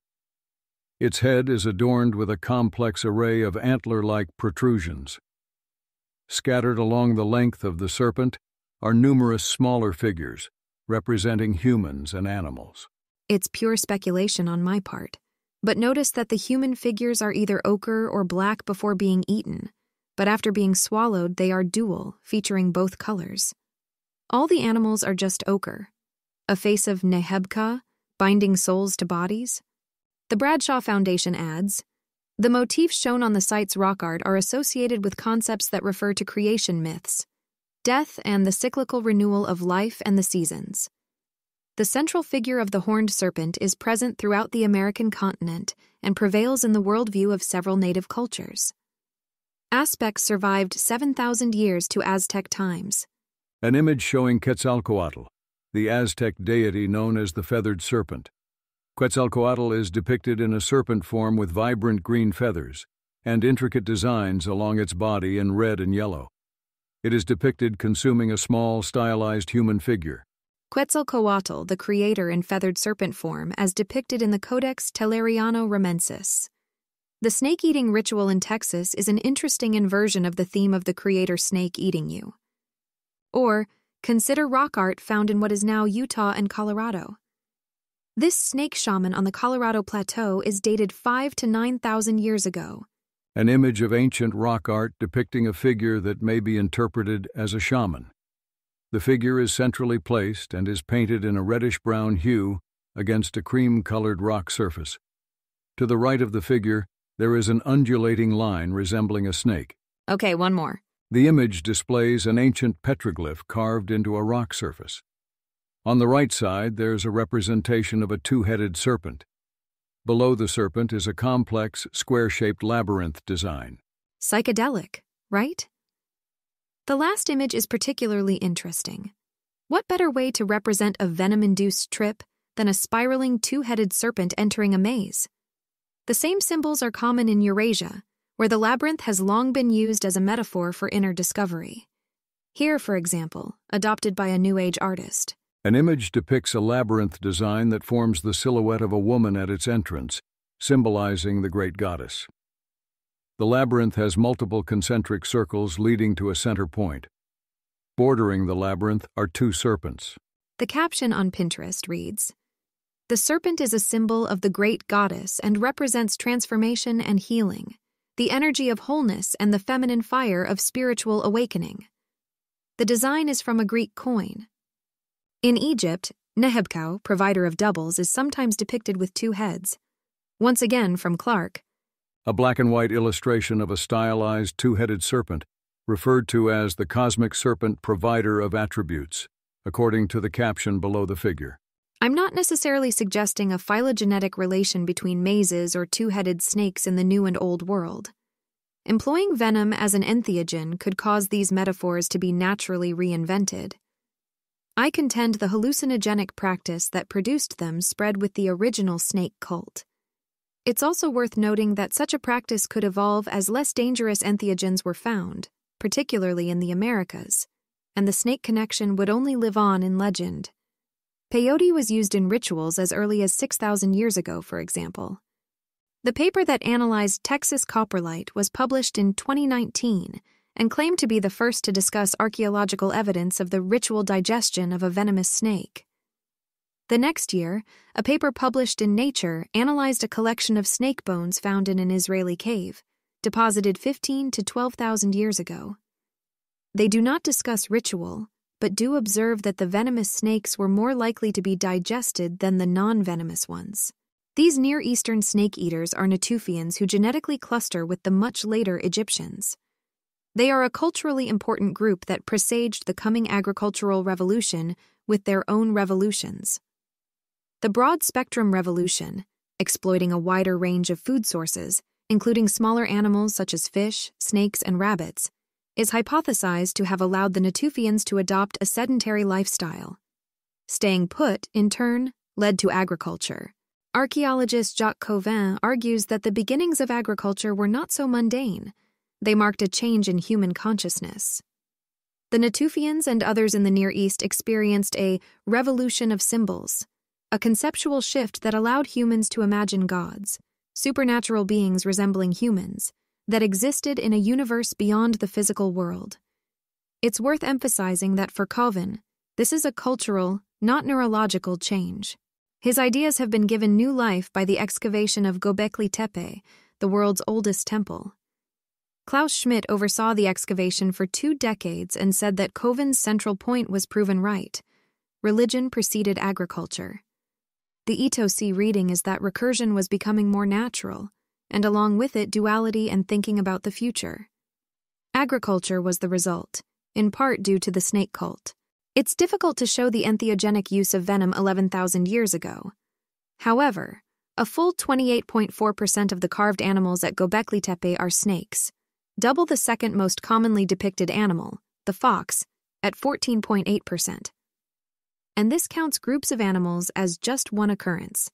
Snakes, which are often carved in bunches, account for half of all identifiable animals if you break them up as individuals. Göbekli Tepe is sometimes treated as coming out of nowhere, but from the view of the snake cult, it fits nicely into a well-accepted phylogeny of snakes used in rituals of death and rebirth.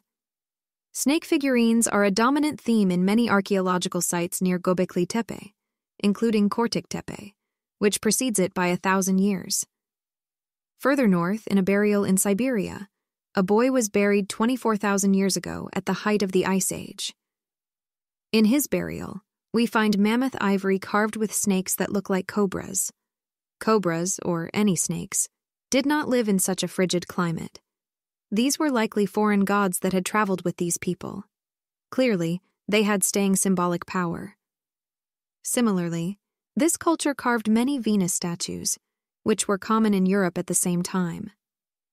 Back in Venus's motherland, they performed headless snake rituals as far back as 17,000 years ago. 2 decapitated snake skeletons were found in a Pyrenees cave decorated with headless bison. Imagine what it would be like to enter that cave by firelight after days of fasting. It would be abundantly clear to an initiate they were about to lose their head. The link above is to an Indo-European specialist who describes it as evidence of Europe's first dragon ritual. Finally, though figures are what gets attention, most cave art consists of abstract symbols. There are 20 or so symbols that are found in cave art the world over. These are thought to be a form of proto-writing whose meaning was consistent across time. Of those, serpents and birds are the only two animal forms, with the serpentiform first appearing 30,000 years ago. The snakes at Göbekli Tepe don't just pop out of nowhere. They are part of a deep and widely shared cultural heritage remembered from Egypt to China to Mexico. Many scholars, such as Buckland, Witzel, DeHuy, and White, treat serpent myths in the Americas and Eurasia as stemming from the same root deep in the past. Separately, others argue snake venom was used as an entheogen in Greece and India, and tentatively America. I suggest combining these ideas. Snakes are associated with creation because their venom served as the entheogen in the original Eurasian religion, which spread to the Americas. Establishing venom as the primordial soma is a worthy goal. But for this to be a human story, the whole world must be gathered into the cult, worldwide. An image depicts an Aboriginal rock art painting known as the Rainbow Serpent. The painting shows an elongated, serpent-like creature that curls into a spiral shape, with its head resting near the center of the coil. On the inner side of the serpent's coil is a humanoid figure painted in the same brownish-red tone as the serpent's outline. Aboriginal rock art of the rainbow serpent. According to anthropologist Andreas Lommel, the rainbow serpent gave birth to creation by dreaming all the creatures that live on the earth, including the spirit ancestors of the Aboriginal people. Everything discussed so far requires a phylogeny of about 30,000 years rooted in Eurasia. A snake cult could have developed there and spread to the Americas with the Clovis culture about 13,000 years ago. This is when art and sophisticated stone tools are first evidenced, despite the Americas being inhabited by at least 23,000 years ago, and perhaps much earlier. This covers most of the world, but there are still the troublesome regions of sub-Saharan Africa and Australia. These are often treated as cultural islands, and yet, surprisingly, they have similar myths about snakes and creation. When Witzel wrote Origins of Mythology, he set out to find a global root for creation myths. This put him in a tricky situation. If he posits a root roughly 30,000 years ago, he must claim that the foundation of Australian and African culture was imported from Eurasia. This is obviously not very popular with Aboriginal activists for whom 50,000 years of continuous culture is a rallying cry. But the world's cosmogonies are truly very similar. What to do? Like the anthropologists who project art and marriage back 300,000 years, Witzel's solution is to posit a truly ancient root in Africa. In this case, 100 to 160,000 years ago. I don't think that holds. 100,000 years is a long time for a story to last. Do we expect to recognize a myth after 100,000 years of telephone? This is well into evolutionary timescales by anyone's reckoning. It's not clear if humans 100,000 years ago had souls, much less an explanation for them.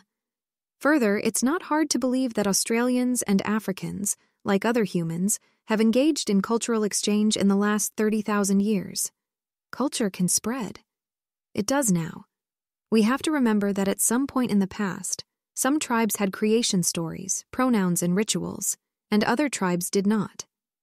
The first good explanation for consciousness would have been particularly prone to spread because it was not displacing native creation myths. It was filling a void. If all of that is not enough, we can turn to the creation myth of the San Bushmen, which implies diffusion. The Bushmen of South Africa speak of a creator, Kagan, who caused all things to appear and to be made. Orpin, 1874, page 3. Khan gave us the song of this dance and told us to dance it, and people would die from it, and he would give charms to raise them again. It is a circular dance of men and women, following each other, and it is danced all night. Some fall down, some become as if mad and sick. Blood runs from the noses of others whose charms are weak, and they eat charm medicine, in which there is burnt snake powder. Ching, a bushman man from the Drakensberg, interviewed in 1873 by Joseph Orpin. The trance dance is the center of San ritual life. Apparently it was established when someone showed up, gave them ground-up snake powder, and told them to start dancing. A trance dance involving snakes is reminiscent of the snake dances found all across the Americas. As in the Americas, sandrock art offers a glimpse into the role of snakes in religious life thousands of years ago. A black ink representation of a rock painting in a style known as the Rhodesian wedge. It depicts a human sacrifice at the bottom, where a group of figures stands around a radiant sunburst. Above them, a vertical heaven ladder extends upwards, crowded with smaller figures ascending. The ladder abruptly transitions into a serpentine form, signifying a lightning bolt that morphs into a rain serpent, which coils at the top of the image. Floating amidst cloud-like shapes above the serpent is a larger, more prominent figure, interpreted as a goddess. Joseph Campbell's Historical Atlas of World Mythology captions this image.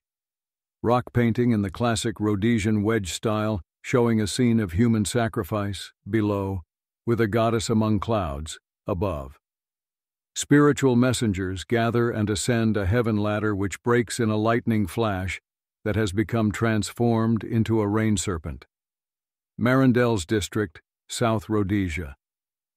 Joseph Campbell describes this image as a scene of human sacrifice, below, with a goddess among the clouds, above. The Ito C reading is that she and the cosmic serpent are facilitating death and rebirth. Sufficiently advanced technology is indistinguishable from magic. This would have been doubly true for the first magicians. Imagine introducing the psychosocial technology of religion to pre-religious and potentially pre-recursive tribes. If the first shamans came offering psychedelics, they would be remembered as demigods. Of course, visiting teacher is not the only mode of cultural contact. How religion first spread gets at the heart of what it means to be human. Were there peaceful missionaries of consciousness? Did the first shamanic tribe conquer the world at spear point? Or were the rites picked up transactually through trade networks? Knowing humans, probably a bit of each. However, Kagan sounds like a missionary, as does the great goddess of Dreamtime. Australian rock art featuring an X-ray style, where the skeleton or organs of a figure are depicted. The mother goddess painted here has a New Age following. One pagan website provides this caption. She who, with her sister Junkao, and sometimes including their brother, were known as the Jangawul, dual goddess of fertility and procreation, daughters of the sun, the mothers, those who gave birth to the Australian Aboriginal people, those who, in the Dreamtime, came from Bralgu, the island home of the dead, following the path of the morning star, those who, having arrived at the place of the sun, traveled toward the setting sun unceasingly producing plants, animals, and human children from their endlessly pregnant bodies, those who provided their children with sacred ceremonies for living and the necessities of life, those who created springs of water and trees wherever they thrust their Ranga emblems into the ground, those of the elongated genitals. Originally, all religious life was under the control of the sisters until stolen from them by their brother, who also shortened their genitals. Australia has many creation stories, but the arrival of a great goddess is a common theme. In North Australia, they tell of the Jangawul sisters, who came from a mythic island to the east on canoes. In other versions, our mother is also a rainbow serpent who swallows the men. She brought language, initiation rites, art, and law. Such a profound shift would leave traces, so let's consider the physical evidence. The rainbow serpent is worshipped over the entirety of Australia, so it makes sense to think that it must be a truly ancient tradition going back to the first humans there. However, the earliest documented rainbow serpent is dated 6,000 years ago, with a possible 10,000 years ago outlier. This is much later than the first documented humans in Australia, 50 to 65,000 years ago. Given there is a phylogeny of serpent worship accepted in the rest of the world, it's plausible that the rainbow serpent was brought to Australia from Eurasia. There are many other examples of such diffusion. The dingo, for example, was indisputably brought by humans. For a long time, this was thought to have happened 4,000 to 8,000 years ago, but the most recent evidence indicates it was only 3,000 years ago. So it would be a different wave than the proposed snake cult, but it proves the possibility. Further, several iconic Australian rock art styles emerged 6,000 to 9,000 years ago. Like the example above, these often depict civilizing spirits in an X-ray style.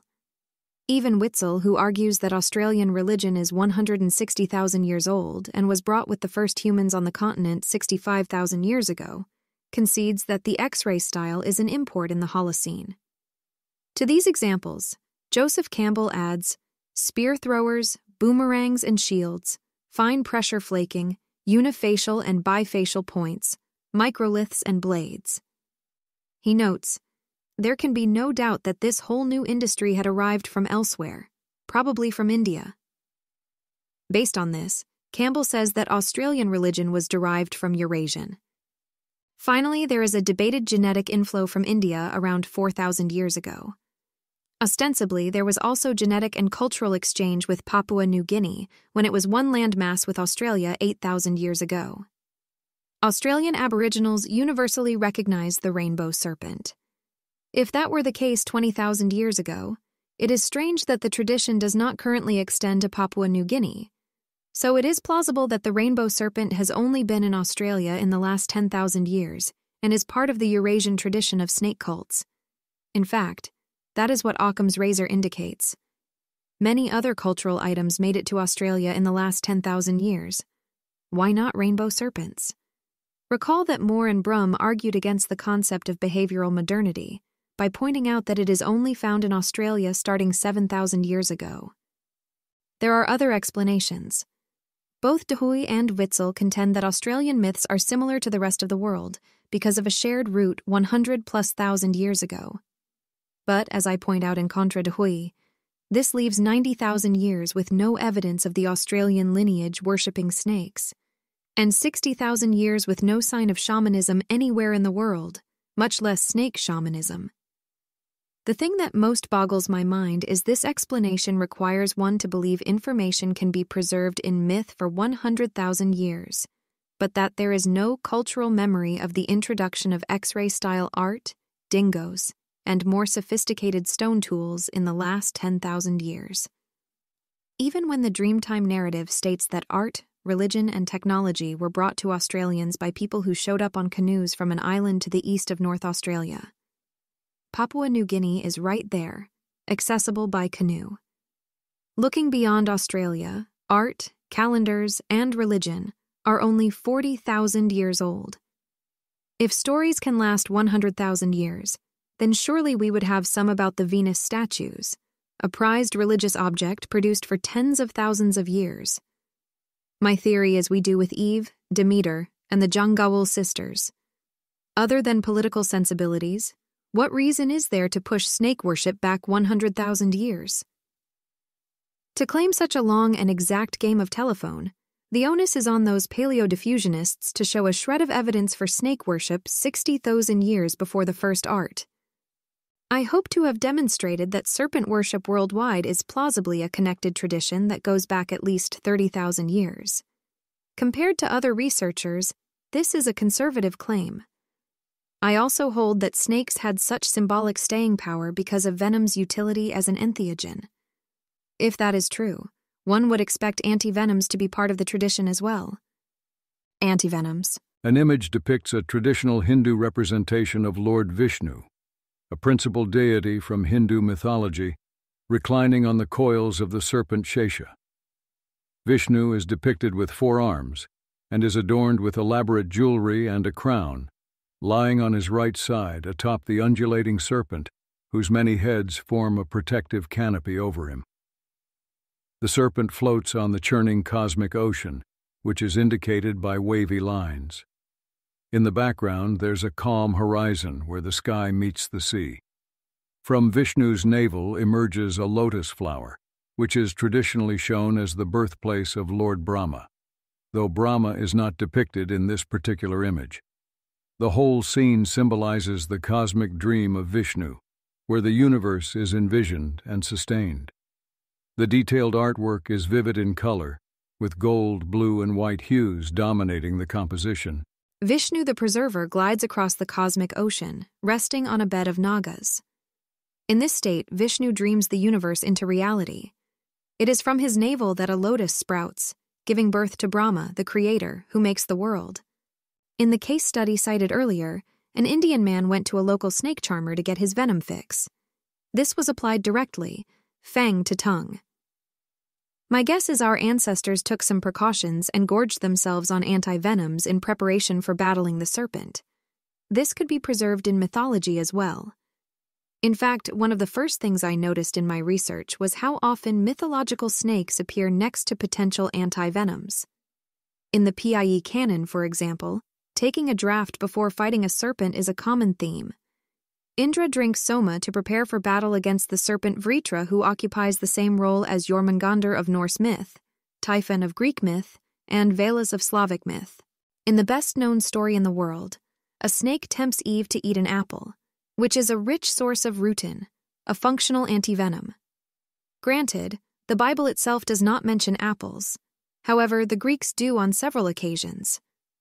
Before descending to the underworld to fight the serpent-tailed Cerberus, Heracles must fetch an immortality-granting apple from Hera's garden, guarded by a dragon. Additionally, he prepares for Hades by receiving the Eleusinian mysteries, which, among other things, celebrate the death and rebirth of Dionysus. Dionysus was lured to his death by the Titans, who showed him a snake, a mirror, a bull roarer, a sacred instrument we'll return to, and an apple. He is often shown holding a scepter of fennel, another good source of rutan, as is his sacramental drink, wine. Rutin is also found in the lotus flower, a symbol of creation in Egypt, and held by Vishnu on his bed of Nagas above. Sadhguru consecrated the Naga temple by washing the statues of serpents in turmeric, an antivenom. The tree the Buddha sat under, wrapped in a naga, is an antivenom. One of the first things humans did after inventing writing was to record snake antivenoms. In both Acadia and Egypt, this was beer mixed with various herbs. They have found over 10,000 grinding stones at Göbekli Tepe, along with einkorn wheat, which was used to make beer. In this piece, I discuss how einkorn beer is particularly effective as an antivenom. At Göbekli Tepe, there are vessels that can store up to 200 liters of liquid. The Smithsonian recounts a story reminiscent of the Eleusinian mysteries, Soma, and Sadhguru. A herpetologist in the Congo was spit on by a snake. In a pinch, he turned to traditional medicine and found a nursing mother to wash his eyes out with milk. This is reported as efficacious. Snakes often appear next to functional antivenoms in myths about death, rebirth, and consciousness. This makes a lot of sense if their venom was ritualized as an entheogen. The object of the first religion would not have been literal death. Etymological interlude. Word associations like myths can last a long time. Some linguists hold it is even possible to reconstruct the original language. Bengtson and Rulin have proposed a few dozen global cognates. Accordingly, Proto-Sapiens to think is Mena, surviving today in forms such as man, one who thinks, Minerva, goddess of wisdom, or mantra, or in other languages as Munak for brains, Basque, Men for to understand, Malinki, and Mena preserved as to think among the Lake Miwok Native Americans. It's a romantic notion that modern culture is steeped in the mother tongue, that the words of the first humans still flow from our lips. In my view, this research suffers from the same problem as comparative mythology. Anything global is assumed to be 100,000+ years ago. If that is the timeline, then these similarities must be coincidence. It's too long for a cognate to last, and there is not much evidence of thinking 100,000 years ago. My goal in this section is more limited. The etymology of snake words can tell us what concepts were associated with snakes roughly 10,000 years ago. Starting with dragon, it stems from dirk, to see. Similarly, Lucifer, the snake who tempted Eve, literally means bringer of light. Strange name for the devil, right? Zmeya is the Russian feminine noun meaning snake. This derives from the pi dagom, meaning earth or human. The Latin homo, as in Homo sapiens, has the same root. Interestingly, Adam has a parallel etymology in Hebrew, meaning either earth or human, literally the one formed from the ground. If snakes were involved in that process, maybe the same etymology also stuck to them. Eve comes from the Hebrew name Chawwa, which derives from chawa to breathe or chaya to live.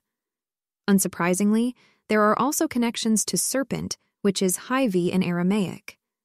Quoting Hebrew specialist Robert Alter, "It has been proposed that Eve's name conceals very different origins, for it sounds suspiciously like the Aramaic word for serpent. Could she have been given the name by the contagious contiguity with her wily interlocutor, or, on the contrary, might there lurk behind the name a very different evaluation of the serpent as a creature associated with the origins of life?" The Five Books of Moses, 2004. Commentary on Genesis, Chapter 3, Verse 20. For more depth and another angle, see the master's thesis of Wendy Golding. The Semitic root NHS signifies both serpent and divination, specifically connoting a libation offering, a drink dedicated to a deity.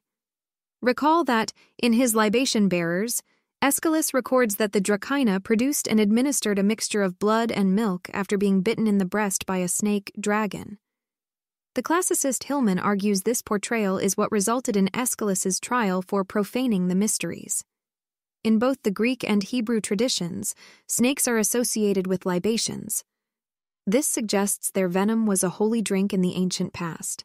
Other snake research. Serpent worship unfortunately fell years ago into the hands of speculative writers, who mixed it up with occult philosophies, druidical mysteries, and that portentous nonsense called the archite symbolism. Till now, sober students hear the very name of ophiolatry with a shiver. Yet it is in itself a rational and instructive subject of inquiry, especially notable for its width of range in mythology and religion. Edward B. Tyler, 1871.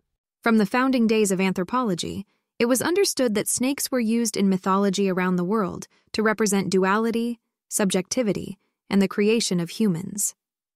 Back in 1888, C. Staniland Wake observed that the Aztecs, Incas, Scythians, Zohak, Abyssinians, and Chinese said they sprang from the union of a first mother and a snake, often associated with the sun.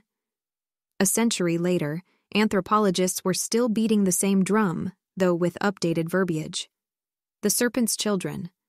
Semiotics of Cultural Genesis in Arawak and Trobriand myth starts with a discussion of how Egyptians, Hebrews, and Greeks saw themselves as the serpent's children, before exploring the theme in the Amazon, Arawak, and Papua New Guinea, Trobriand.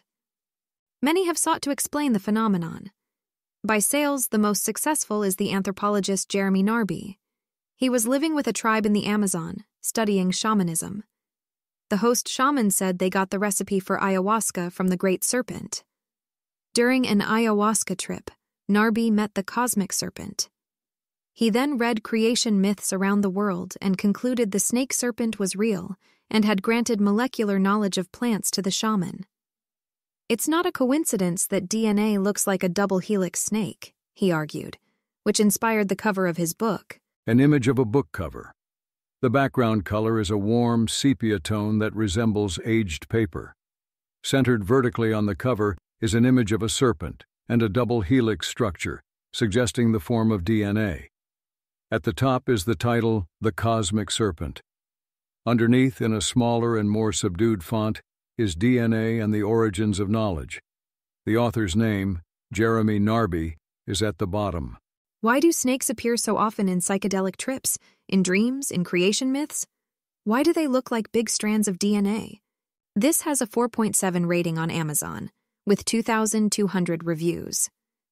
The Snakes Are Real is a lively industry with titles such as The Secret History of the Reptilians, The Pervasive Presence of the Serpent in Human History, Religion, and Alien Mythos, Return of the Serpents of Wisdom, The Reptilian Alien Origins of the Human Species, The Legacy and Universal Principle of the Plumed Serpent, The Gods of Eden, The Chilling Truth About Extraterrestrial Infiltration and Conspiracy to Keep Humankind in Chains, Proving the Temptation and Fall of Man by the Instrumentality of a Serpent Tempter, Aliens in Ancient Egypt, The Brotherhood of the Serpent and the Secrets of the Nile Civilization, Secrets of the Serpent, In Search of the Sacred Past, The Serpent Grail, The Truth Behind the Holy Grail, The Philosopher's Stone and the Elixir of Life, Serpent of Light, Beyond 2012. In the more staid venue of comparative mythology, the dominant explanation is that snake myths aren't based on anything in particular, but they do form a phylogeny. Witzel, as discussed, proposes 40,000 or so years for snake stories outside Africa and Australia.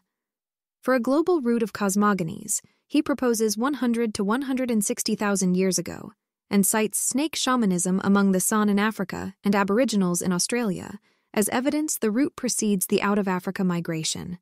Similarly, D. Huey proposes 100,000 for a global root of snake myths. Genesis is both a snake myth and a cosmogony. Witzel and De Hoy claim it retains significant elements from stories told 100,000+ years ago. These timelines are every bit as fantastic as the serpents being ancient aliens. Rationalist Tyler Cowen puts alien contact at roughly 10% likelihood. What odds would you give Genesis being 100,000 years old? For a myth to last thousands of years, it must have social or psychological hooks.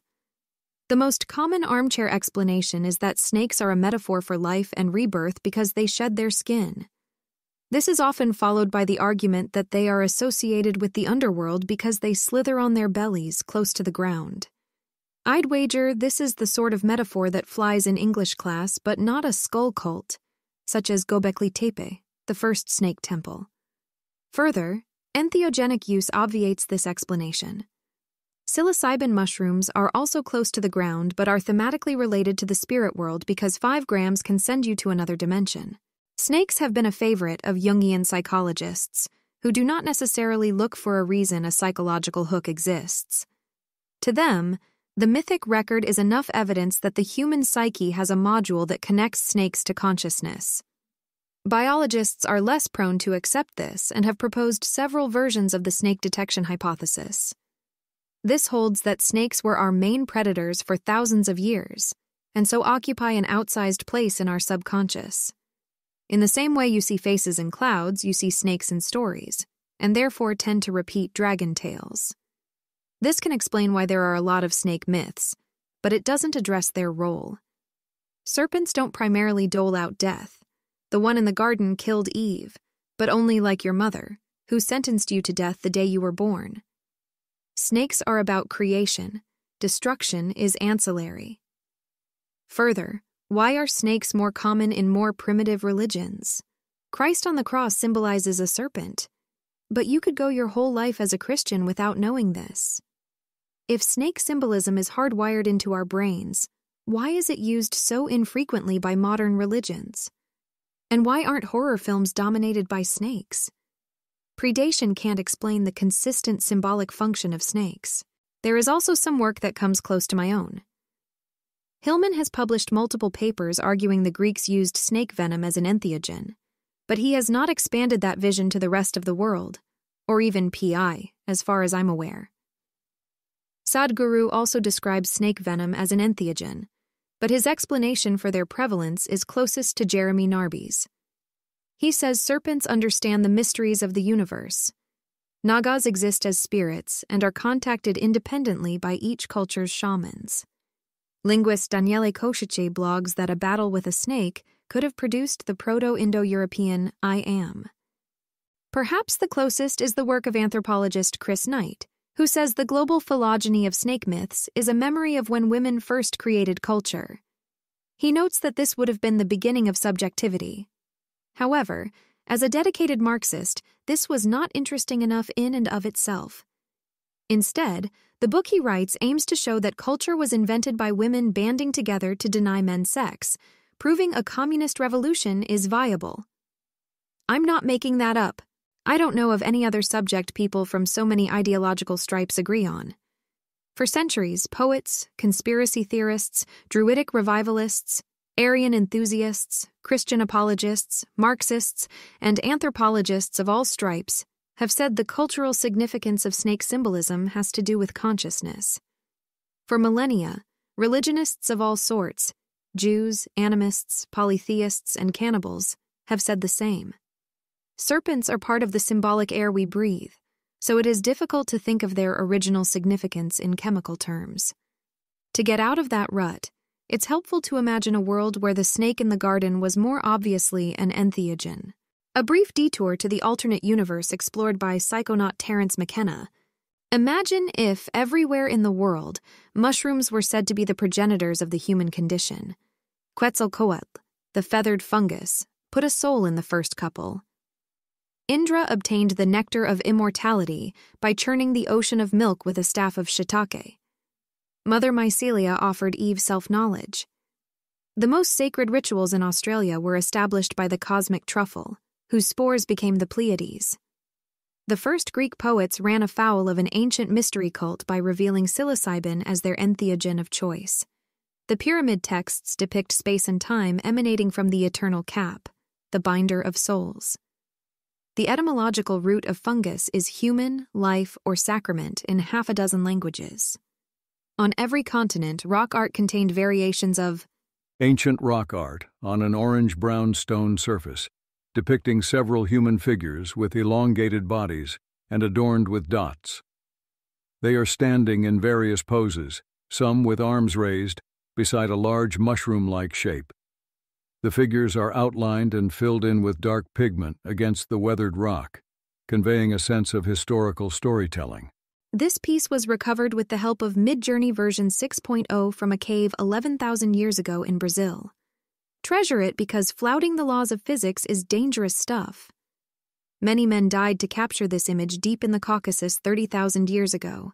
An image of ancient rock art with a reddish-brown background. It features stylized human figures with raised hands, some holding mushroom-like objects. The centerpiece is a large eye-shaped figure with radiating lines, suggesting a mushroom cap, towering over the figures. The artwork has a textured appearance, with variations in the rock surface adding depth and a sense of antiquity to the scene.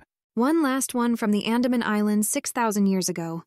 A vivid rock painting depicts red ochre human figures on a tan stone surface. Each figure is stylistically elongated with detailed limbs, shown in profile, engaging in a dynamic activity. Some figures are holding raised circular objects, possibly symbolic or ritualistic. The scene is rich in color contrast and suggests a narrative, possibly of a ceremony or social gathering, rendered with primitive artistic techniques indicative of ancient times. If not clear, these are generated by AI.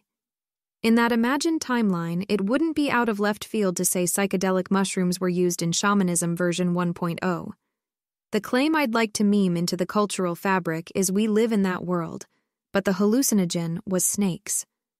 Their venom works as an entheogen, is used as an entheogen, and the oldest stories in every culture connect snakes to consciousness. It's also one of the few entheogens that literally find you. The first dose would not have been willing. Snakes press the issue in a way that mushrooms don't. When introducing the Eleusinian mysteries, I quoted Pindar hinting that the end is like the beginning. Blessed is he who, after beholding this, enters upon the way beneath the earth. He knows the end of life and its beginning given by Zeus. The classicist Kuroi Kureni adds, end and beginning are seemingly colorless words, but they reminded the initiates of a vision in which the two were united. Ito C. holds that is literally true. The mysteries preserved psychedelic snake venom rites from the Paleolithic when the human psyche was still forming. These rites were not an incidental part of culture. Those who could learn sapience realized their potential and, among other things, had more children. It changed the fitness landscape. At Eleusis, you could experience ego death the same way Adam experienced ego birth. Thus far, I have used 30,000 years, as that is the oldest evidence of the snake myth. Shamanism and the Seven Sisters first appear starting about then, supporting this time frame. Or perhaps the stories are much older, but the evidence has just been destroyed. Either way, the last 40,000 or so years are commonly treated as the period when humans self-domesticated. In other words, a 30,000-year-old myth exists on evolutionary timescales. Human psychology could have been different when these stories were first told. If there was a rewiring of the brain over this time period, snake venom is an almost perfect drug to help those at the cusp fully realize their cognitive capabilities. It grants an entheogenic experience and then sets one up to grow new connections. Further, snakes literally find us, so it makes sense that their venom would be used as an early entheogen. The first Eve may not have had a choice. Human self-domestication is often treated as, we got a little more cooperative. But that is not what sets us apart. Humans are the sole natives of the mimetic niche. ETOC posits that self-domestication was primarily about duality, the discovery of the interior symbolic realm, and the construction of the recursive symbol I. Much of this hangs on whether there really was a snake in Eden, or Australia, or Iberia, tempting Eve with the knowledge of the gods. One way to test this is to look at other unlikely details in the story, namely that Eve was self-aware before Adam. Why was that acknowledged in such a patriarchal text? Does that fit with evolutionary theory? Is there evidence in archaeology and cosmogonies outside the Near East? An image features a black and white illustration of indigenous rock art, known as Bradshaw figures. There are several slender human silhouettes with detailed hands and headdresses, positioned as if in motion. They are superimposed over the outlines of a kangaroo and a snake, with the snake appearing to move under the feet of the figures. The backdrop has an eye motif and other geometric shapes, contributing to the ancient storytelling theme of the artwork. Bradshaw figures superimposed over a kangaroo and snake. Prince Regent River area of the Kimberley, Australia. Drawn by Joseph Bradshaw in April 1891. In summary, the evidence for snake venom as the primordial soma. 1. Societies worldwide associate snakes with the creation of humans and the beginning of culture. 2. Acute effects of snake venom are described like other entheogens, giving up addiction, separating body and mind, and ego death. It's currently used as an entheogen in India. Literary and circumstantial evidence it was used in the Eleusinian Mysteries. 3. Venom contains nerve growth factor which could help rewire the brain. 4. Archaeological evidence venomous snakes were ritually eaten thousands of years ago in Texas. 5. A 30,000-year phylogeny of snake myths is accepted by various comparative mythologists, which is close to the beginning of behavioral modernity. The primordial matriarchy. An image depicts a nude figure of Eve in the center, with an outstretched arm toward a serpent coiled around the image. Eve tempted by the serpent, William Blake, 1757 to 1827. After the day of rest, Sophia sent Zoe, her daughter, who is called Eve, as an instructor to raise up Adam, in whom there was no soul, so that those whom he would produce might become vessels of the light. When Eve saw her male partner cast down, she pitied him, and she said, "Adam, live, rise up on the earth." Immediately her word became an accomplished deed. For when Adam rose up, immediately he opened his eyes. When he saw her, he said, "You will be called the mother of the living, because you are the one who gave me life." On the origin of the world, Gnostic text from the Nag Hammadi library written in the 3rd century AD. Genesis was written by a man who longed for his mother's womb. Women, snakes, and anything else that had granted consciousness were on his shit list. The Gnostic author quoted above gets closer to the truth, recognizing the pure love expressed by Eve in uplifting Adam. The Nag Hammadi library is a collection of Coptic Christian texts written in the 2nd to 4th centuries, but only discovered in 1945. The passage about Sophia preserves, or at least echoes, traditions in Egypt that precede the Old Kingdom, 2500 BC, where the Great Mother was the first conscious entity. As with snakes precipitating the first I am, one can make the case that woman was self-aware before man without recourse to religious texts. All humans survive by depending on others, but women particularly. Consider the period of pregnancy and nursing. More food must be obtained at a time when she is less able. The community helps her, and those relationships must be managed with words and social skills. This exerts evolutionary pressure for language and social intelligence. The female brain cut its teeth in the social niche, out of which the mimetic niche grew. Social finesse is not only required during pregnancy. The average male is stronger than an elite female athlete. There is no physical contest between the sexes, and yet the female of the species is no less deadly than the male. Her methods, however, are more subtle. AI picks up on this. Below are the AI images produced with the prompt gossip. A collage of 4 paintings featuring stylized female figures. Top left, 4 elongated women with pale skin and unique hairstyles, wearing elegant dresses, toast with martini glasses. Top right, an image of the same woman 4 times in a dark dress with red flowers. Bottom left, 3 women with flowers in their hair and traditional East Asian garments. Bottom right, 3 women with vibrant hair colors wearing sunglasses against a backdrop of abstract pastel shapes and flowers. Images generated with the prompt gossip. Can I say something without everyone getting mad? This is controversial in the realm of machine learning, where models can be trained to ignore such patterns. However, in biological anthropology, gossip is not a bad thing. It's how we became human. You may know of Robin Dunbar for his idea that we evolved to hold about 150 social relationships in our heads. More broadly, he is an advocate of the social brain hypothesis, that general human intelligence grew out of social thinking. In Grooming, Gossip, and the Evolution of Language, he discusses those at the vanguard of this evolutionary process. If females formed the core of these early groups and language evolved to bond these groups, it naturally follows that the early human females were the first to speak. This reinforces the suggestion that language was first used to create a sense of emotional solidarity between allies. This would be consistent with the fact that, among modern humans, women are generally better at verbal skills than men, as well as being more skillful in the social domain. Dunbar, 1996, Grooming, Gossip, and the Evolution of Language, page 149. 3 years earlier, in The Food of the Gods, McKenna noted the same. Women, the gatherers in the archaic hunter-gatherer equation, were under much greater pressure to develop language than were their male counterparts.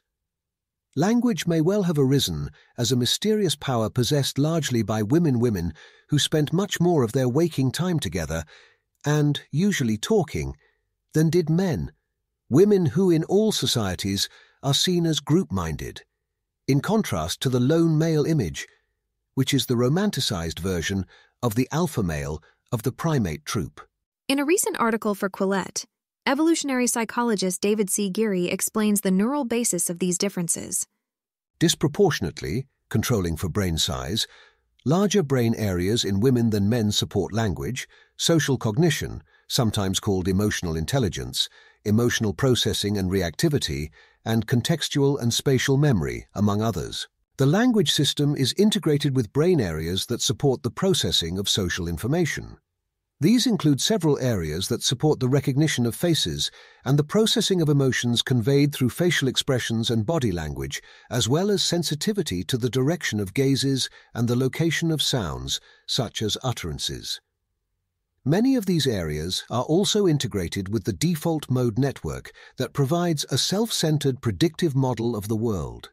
The network contributes to feelings of agency, self-awareness, personal memories, thinking about the world in self-referential ways, see here also, and theory of mind, mentally and emotionally putting oneself in another's shoes. These cognitive differences are the result of genes. The most natural place to look is the X and Y chromosomes, which determine sex. Do they have an outsized influence on the brain? Genes that influence the brain are basically randomly distributed across the chromosomes. So chromosomes that are longer have more genes and therefore more influence on the brain. Simple enough. The one exception is the X chromosome, which has about 3 times the expected effect on brain structure. This fact produces dramatic charts like the one below. An image shows a scatter plot graph relating chromosome length to mean heritability. The X-axis is labeled chromosome length with values ranging from 50 to 250, units not specified. The Y-axis is labeled mean heritability with values ranging from 0 to 0.03. Each data point represents a different chromosome, numbered 1 through 22, with the X chromosome also included and marked with an X. The points are scattered with an upwards trend, showing that as chromosome length increases, mean heritability also tends to increase. There is a shaded region indicating the confidence interval around the best fit line, which slopes upward across the plot. The X chromosome is significantly above this line. X chromosome influences on neuroanatomical variation in humans. Nature Neuroscience. Heritability refers to how much a chromosome affects neuroanatomy. This is about brain anatomy. What about function? Another paper puzzles over why the X and Y chromosomes, despite having very few shared genes and opposite effects on brain size in general, have similar effects on networks related to social processing. Convergent sex chromosome dosage effects preferentially impact centers for social perception, communication, and decision-making. Thus, despite an almost complete lack of sequence homology, genes that appear on both X and Y chromosomes, and opposing effects on overall brain size, Y produces a larger brain, X and Y chromosomes exert congruent effects on the proportional size of cortical systems involved in adaptive social functioning.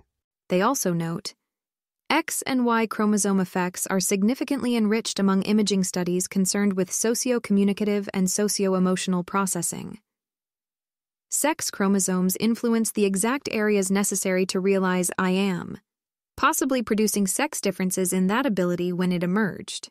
Tim Crow, a psychiatrist at Oxford, has theorized for decades that the sex chromosomes are critical to the evolution of schizophrenia. In one paper, he proposed a Big Bang model for the origin of our species with the intertwined development of psychosis, language, and brain lateralization, coded by the sex chromosomes. If that is so, one would expect selection on the sex chromosomes when language emerges. In fact, there has been extraordinary selection on the X chromosome in the last 50,000 years. One paper analyzed the function of the genes under selection. Among the top candidates, they found a global enrichment of neural-related processes. In the footnote, I explore the function of 10M1, the gene with the strongest signal of selection on the X chromosome. It is essential for brain plasticity and the production of brain-derived neurotrophic factor, the brain's version of nerve growth factor found in snake venom. 10M1 is expressed in dopaminergic neurons that are key to the brain's reward system and which interact with snake venom. Now, finding where the brain stores consciousness and which genes code for that is well beyond the scope of this article. As well as being a silly framing, many genes and brain regions are implicated in complex ways. But I include it to point out that there are fruitful avenues for future research. In that vein, I have previously written about the possibility of extraordinary selection on the Y chromosome from 4 to 25,000 years ago. Sex chromosomes make up about 5% of the total genome, but represent 20% of the effect sizes on neuroanatomy. This underestimates their effects because they can also change how genes on other chromosomes are expressed. Testosterone and estrogen levels are knobs that affect many biological processes. To wit, neuroticism levels and caudate nucleus volume are particularly influenced by sex-specific genes, that is, genes with different effects based on sex. The caudate nucleus is part of the theory of mind network, and neuroticism is related to self-perception. So there are theoretical and empirical reasons to believe women, by and large, would have recursive thoughts before men. At least enough to be culturally recognized and encoded in roles such as priestess and in myth as a primordial matriarchy or a great goddess. Perhaps in the same way tall codes male. Interestingly, one of the founding questions of anthropology was whether women invented culture, which requires recursion. Johann Jakob Bachofen published The Mother Right in 1861, a decade before Darwin's Descent of Man. Bachofen proposed that the genesis of culture was rooted in the mother-child relationship, asserting that women's roles in these early social structures were fundamental to the development of humanity. This was long before carbon dating, and so one knew how far back prehistory stretched. Biblical timelines of 5 or 10,000 years seemed plausible, and a popular approach to understand this period was to draw from mythology, a method I have unwittingly returned to. Bachofen wrote before the Nag Hammadi library was discovered, and so does not find anything as explicit as Eve putting a soul in Adam. Instead, he submits example after example from Egypt, Greece, Crete, India, and Persia. The naming of Athens is typical of the evidence. The city voted whether they would take on the name of Athena or Neptune. Athena won, enraging Neptune. Quoting Varro, To placate Neptune, the men imposed a threefold punishment upon the women. The women lost their right to vote. Children would no longer take the names of their mothers, and women lost their privilege of being named Athenians. Bachofen interprets this as evidence that women, at some point, had more political power, including the right to vote and give their surname to their child. Or consider the Greek poet Hesiod's history of man from the beginning. The Golden Age is equivalent to pre-recursive life in Eden, living in unity with nature. This was followed by the Silver Age when agriculture was introduced. In those days, Hesiod tells us, a child was brought up at his good mother's side 100 years, an utter simpleton, playing childishly in his own home. In these stories, Bachofen heard echoes of matriarchy. Amazingly, as European anthropologists collected myths from the rest of the world, the theme proved global, recounted in far more explicit terms. In Australia, there are mystery cults said to have been established in the Dreamtime. Men now dominate, but as they explain, But really we have been stealing what belongs to them, the women, for it is mostly all woman's business, and since it concerns them, it belongs to them. Men have nothing to do, really, except copulate. It belongs to the women. All that belonging to those wawelak, the baby, the blood, the yelling, their dancing, all that concerns the women. But every time we have to trick them. Women can't see what men are doing, although it really is their own business, but we can see their side.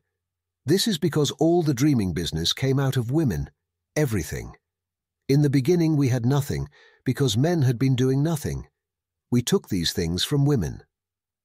Berndt, 1951, page 55. Kunapipi, a study of an Australian Aboriginal religious cult. you don't have to read between the lines to see a primordial matriarchy. And tales of such a coup form a global pattern. The Berezkin database is a collection of 37,500 myths from diverse cultures, meticulously organized themes found within each myth.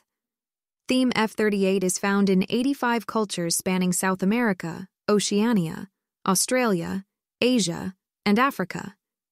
It states, women were possessors of the sacred knowledge, sanctuaries, or ritual objects which are now taboo for them.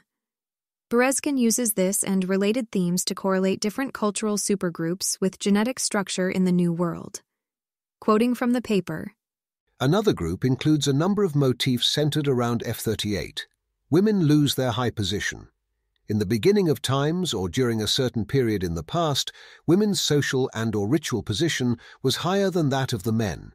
Women played the role of intermediaries between men and spirits.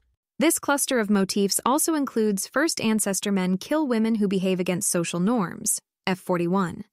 In the community of first ancestors, women kill, try to kill, or transform men, F43A, and men deprive women of their leading position in the ancestral community, F39.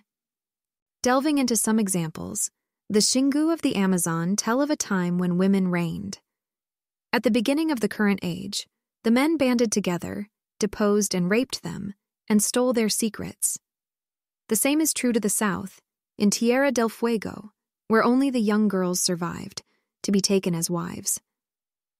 For a more palatable case, look no further than the film The Northman. The chief's son is instructed from whence Odin's wisdom came. Tell me, how did Odin lose his eye? To learn the secret magic of women. Never seek the secrets of women, but heed them always. It is women that know the mysteries of men. To learn more, you can watch the initiation scene from the movie or follow the footnotes above. But no one is in disagreement that myths of a primordial matriarchy are a global phenomenon. The debate is in the analysis. The major argument against granting these stories a kernel of truth is that there are 0 matriarchies now. Therefore, the dominant explanation for the myths is that they serve as a social charter for the subjugation of women. Women ruled in the times of chaos, and things got better when men took over. This doesn't make sense to me. Giving storied beginnings to the oppressed is not an effective strategy for maintaining control. Imagine if slavery in the United States had been justified with myths of a long-lost autocracy. In the before times of Bedlam, men like Columbus and Jesus were black, and we see how that ended up. To avoid such confusion, their descendants can now be bought and sold. It would be surprising if that narrative had emerged. More so if the Romans, Turks, Egyptians, and the Comanche also told their slaves variations of the same. Further, there are other classes of subjugated people, such as children or untouchables. Why is it only women's place in society that is justified by myths of their previous power? The standard explanation in anthropology strikes me as a just-so story. In 2024, most of the people who believe there was a primordial matriarchy view Darwinian evolution with distrust. They want a political message that the patriarchy is a choice, and that might does not make right.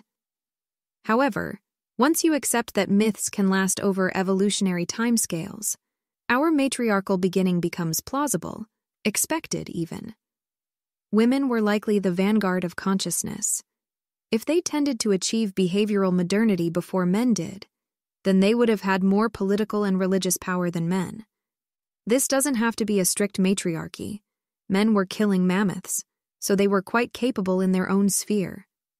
The claim is that culture, our defining feature, was primarily a female invention. On its face, primordial matriarchy as social charter for patriarchy is a strange strategy to emerge so consistently. But even more, there are details in the myths for which this fails to account. In cultures all over the world, sacred rites are said to have been stolen from women. Sacred rites that use the same instrument, the bull roarer.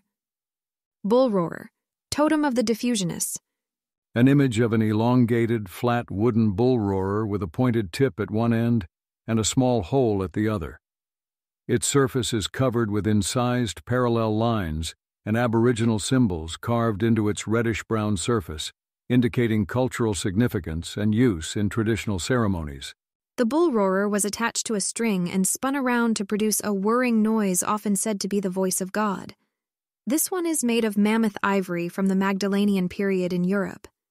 Perhaps the most ancient, widely spread, and sacred religious symbol in the world. Alfred C. Haddon, 1898. Dionysus, like many of Zeus's children, was not born to his wife Hera. Jealous, she plied the elder gods, the Titans, to kill him when he was but a child. They lured him with various implements, a mirror, an apple, a snake, a spinning top, and a bull roarer, and dismembered him. But like many gods, he rose again. Demeter, or sometimes Rhea or Athena, found him and reassembled his scattered parts. This cycle is reenacted in the Eleusinian Mysteries. As previously mentioned, cultures from around the world have myths where the Pleiades star cluster represents 7 sisters, including Greece and Australia. In Australia, the 7 Sisters songline is closely associated with the female initiation rituals the men are said to have stolen. As in Eleusis, the bull roarer is used. This is a remarkable set of facts. For statistical reasons, we can be sure the 7 Sisters story in both places shares a common cultural root. Similarly, both cultures have mysteries that reveal how the world was made and which employ the same physical implements. The simplest answer is this: shares the same cultural root as the 7 Sisters. In Australia, women are now barred from this bull roarer swinging cult. This is fairly typical. Robert H. Lowy wrote back in 1920, "The question is not whether the bull roarer has been invented once or a dozen times, nor even whether this simple toy has once or frequently entered ceremonial associations. I have myself seen priests of the Hopi flute fraternity whirl bull roarers on extremely solemn occasions, but the thought of a connection with Australian or African mysteries never obtruded itself because there was no suggestion that women must be excluded from the range of the instrument. There lies the crux of the matter. Why do Brazilians and Central Australians deem it death for a woman to see the bull roarer? Why this punctilious insistence on keeping her in the dark on the subject in West and East Africa and Oceania? I know of no psychological principle that would urge the Ekoi and the Bororo mind to bar women from knowledge about bull roarers, and until such a principle is brought to light, I do not hesitate to accept diffusion from a common centre as the more probably assumption. This would involve historical connection between the rituals of initiation into the male tribal societies of Australia, New Guinea, Melanesia, and Africa. Robert H. Lowy, Primitive Society, p3.13. You would be forgiven for thinking this is taken out of context, or Lowy was some sort of crank. Not at all. He twice served as editor of the flagship journal American Anthropologist, and there are many quotes by others to this effect. It is the case that bull roarers are considered sacred all over the world, and that it is often taboo for women to view them. The Ito-C interpretation is that women invented ritual, including male initiation rituals, and the first form that spread used the bull roarer. A failure mode of women being involved in male initiation is men violently kicking them out of the boys' club, which played out in many places. After a century, one would think anthropologists would have answered the bull roarer conundrum. However, the instrument's existence is an uncomfortable fact, and it has languished in obscurity. Betha Hagen, an authority on bull roarers, wrote in 2009, "The bull roarer and buzzer were once well known and well loved by anthropologists. They functioned within the profession as hallmark artifacts that symbolized the cultural relativist commitment to independent invention, even as evidence, size, shape, meaning, uses, symbols, ritual, stretching tens of thousands of years across human history, pointed to diffusion. In virtually every part of the world, even today, these artifacts continue to be invented and re-symbolized in many of the ancient ways."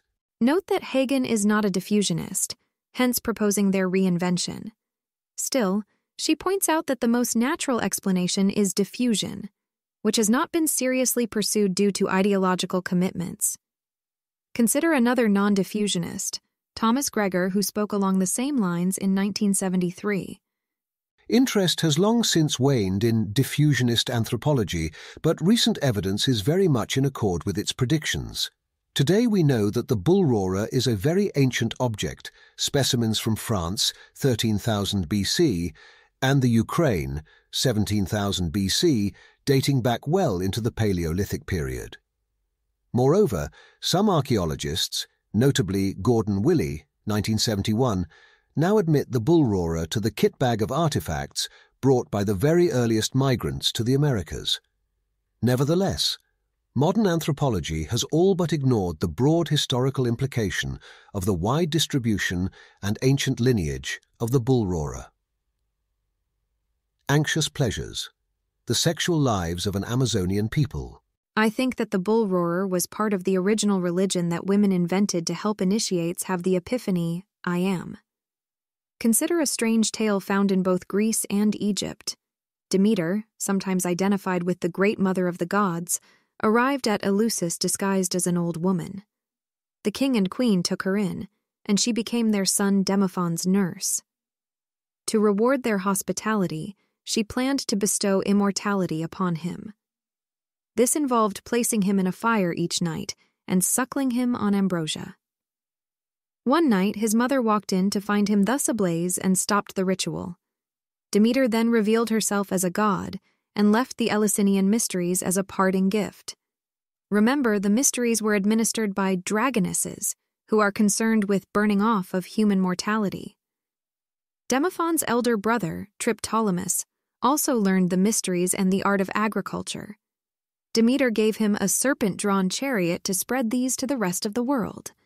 A bas-relief sculpture depicts Triptolemus. Triptolemus, missionary of the snake cult. The Egyptians tell a strikingly similar story about Isis, their great goddess of the mysteries. Isis becomes the nurse to the prince of Byblos, Lebanon, places him in the fire each night, is stopped by the queen, and then reveals her divinity. Anthropologists find no trope as galling as claims of lost tribes of Israel, but it strikes me as reasonable that Australians, and many others, are lost converts of Triptolemus or Demeter. I don't mean that Australia was visited by Greeks or Egyptians. The diffusion of the snake cult long precedes those civilizations. Bull roarers have been found at Göbekli Tepe, 11,000 years ago, for example. But once you grant that myths can last 10,000 or 100,000 years, then that suggests a kernel of truth to Triptolemus's missionary work. Snake myths, along with their rites, did in fact diffuse the world over. Those myths are remembered. Why not their spread? The bull roarer is a long overlooked clue in understanding when and why snake myths diffused. The Australian Dreamtime can be interpreted as receiving the mysteries. The Seven Sisters, Great Mother, or Rainbow Serpent brought culture that solidified inner life through sacred rituals, sometimes literally rites of burning. Such a drastic cultural change would affect language. In The Unreasonable Effectiveness of Pronouns, I explored the idea that the word for I could have traveled along with these rituals. This would explain why the first-person singular is either ni or na in many language families throughout the world. Australian, Trans-Papua New Guinea, Basque, Caucasian, Sino-Tibetan, Khoisan, San-Bushman, Andean, Niger-Congo, Korean-Japanese, Ainu, Etruscan, Kordofanian, Gilyak, Almosan, Hokan, Chibchan, and Paysan. Note that this is a conservative list. Australian and Trans-Papua New Guinea could be broken into dozens of smaller language families that use NA. Finally, the bull roarer may have even been an active ingredient in the rite's epiphany. When twirled, it produces a frequency that San-Bushmen have used to achieve altered states of consciousness as far back as 9.5 thousand years ago. As mentioned earlier, their trance dance was established when the Demiurge Khan came to them, gave them snake powder, and told them to start dancing. They would die, but after rise renewed. This sequence is foundational to cultures throughout the world. Death and rebirth. How can a man be born when he is old? Nicodemus asked. Surely he cannot enter a second time into his mother's womb to be born. John, chapter 3, verse 4. An illustration featuring a person with their head pointing downward, hanging by their feet from a branch, with a snake entwined around the tree and person. The figure and snake are positioned over a body of water with a labyrinth pattern below, and an arrow pointing downward from the hanging figure toward the labyrinth. Tell me, how did Odin lose his eye? To learn the secret magic of women. Never seek the secrets of women, but heed them always. It is women that know the mysteries of men. Precipitating eye would involve a lot more than snake venom. There would have been an entire ritual designed to help someone realize they are not just their body, something that must be experienced to be understood. This would have involved death and rebirth. Mechanistically, this makes sense.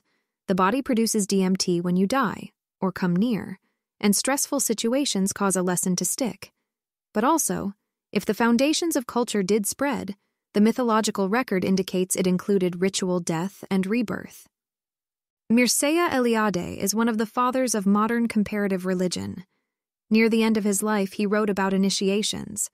Eliade argued that the oldest forms of initiation are a reenactment of the beginning of time, when gods, demiurges, or culture heroes established ways to be born to spirit. Invariably, this is preceded by ritual death. The interest of initiation for an understanding of archaic mentality lies predominantly in its showing us that the true man, the spiritual man, is not given, is not the result of a natural process. He is made by the old masters, in accordance with the models revealed by the divine beings and preserved in the myths.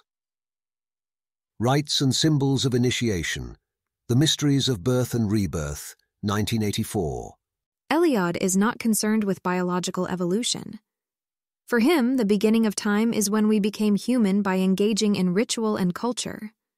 Like other writers of that time, and many now, he held that the most primitive forms of religion were developed in Eurasia 30,000–40,000 years ago and diffused from there. In the book, he shows that religion, particularly of the most primitive cultures, is backward-looking to the mythic moment when spiritual life was introduced.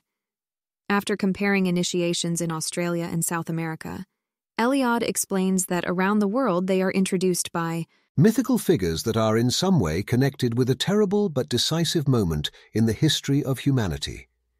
These beings revealed certain sacred mysteries or certain patterns of social behavior, which radically altered men's mode of existence and, consequently, their religious and social institutions.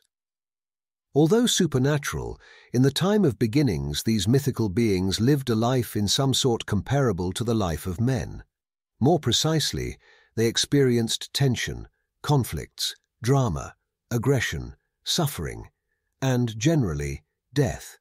And by living all this for the first time on Earth, they instituted mankind's present way of being. Initiation reveals these primordial adventures to the novices, and they ritually reactualize the most dramatic moments in the mythology of the supernatural beings. I have sought to cite the best scholars, people like Karenyi or Eliade who spoke half a dozen languages and lived and breathed the past. It's not on my authority that primitive cultures worldwide say that in the beginning, the mysteries of life were taught by visitors. If behavioral modernity, including creation stories and rituals, is 40,000 years old and myths can last about that long, then it may be an actual memory. My modest contribution is suggesting the foundation was developed by women who used snake venom as an entheogen. My grand contribution would be showing that this changed the fitness landscape, that creation myths are tales from cognitively foreign times when the matriarchs put a soul in man.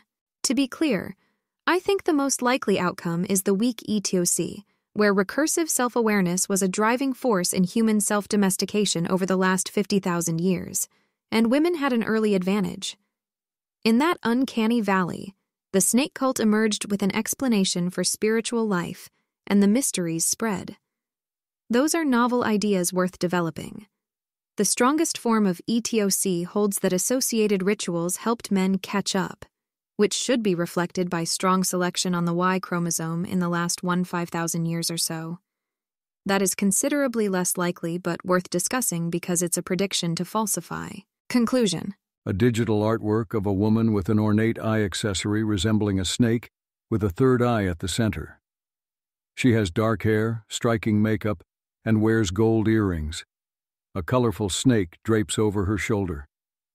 The background depicts a serene desert landscape with rock formations and a reflective water body. Eve, mother of all living. Andrew with Midjourney version 6.0. The city of Troy was thought to be a myth until some madman went and dug it up. My project is similar, but what must be unearthed are questions that are difficult to answer without the ETOC. Why are the seven sisters of the Pleiades, the bull roarer, the primordial matriarchy, and myths of serpents found all over the world? Why are these so often connected with the origin of consciousness?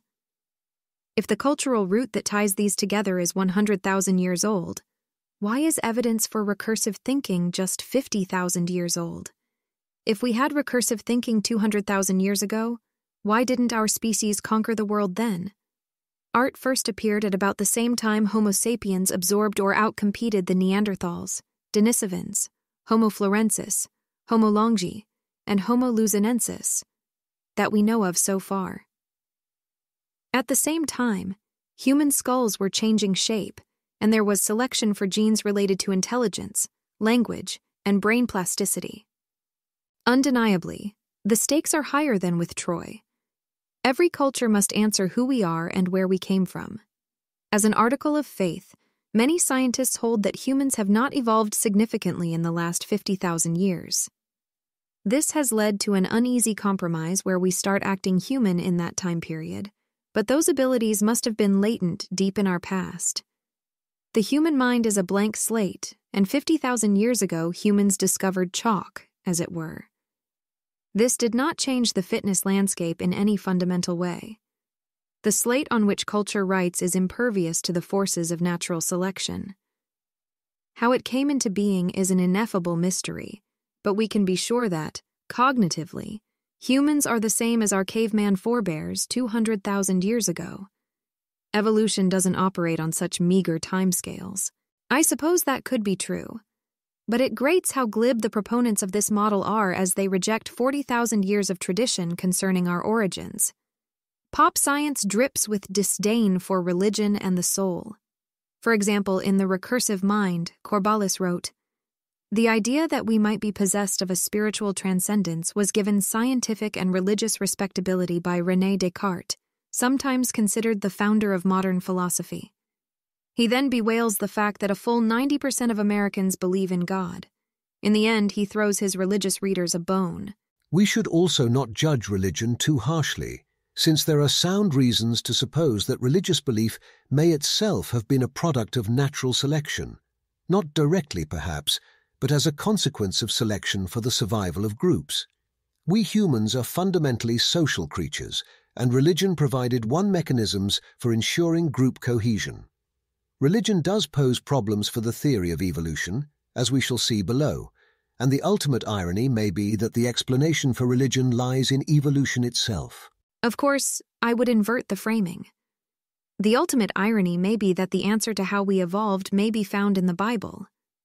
If women were self-aware first, Genesis's account of human beginnings may have been passed down over evolutionary timescales. There is copious evidence that some stories have lasted that long. When this is about a great flood, it is offered as a feel-good story of indigenous knowledge preserving stories of sea level rise following the Ice Age. What, then, can we learn about the symbolic revolution, which happened in the Near East at the same time? That region invented writing 5,000 years ago. The story would only have to be orally passed down for half as long. The snake in Eden and the Sumerian she-dragon Tiamat may very well be avatars of the snakes on the pillars of Göbekli Tepe. Or what about the transition to behavioral modernity in Australia in the last 10,000 years? If stories about climate change can last 10,000 years, we can also learn about ancient cultural and maybe even psychological changes. Dreamtime may not have been so long ago. It could be remembered. The dilemma of human evolution is that we are marvelously and categorically different from any other animal, but natural selection works by degrees. To solve this, one can minimize the distance between humans and animals, e.g. Corvallis, or posit a step change in cognition, e.g. Chomsky. Instead of taking humans down a notch or playing fast and loose with biology, v3.0 addresses the conundrum with a straightforward gene-culture interaction. Recursive culture spread, and with it, selection for recursive self-awareness. The strong version makes all sorts of predictions: primordial matriarchy, snake venom as an entheogen, the sapient paradox, and the global diffusion of male initiation rituals, which are supported by a wide range of data. And even if the primordial snake cult did not affect evolution, its existence is still worth understanding.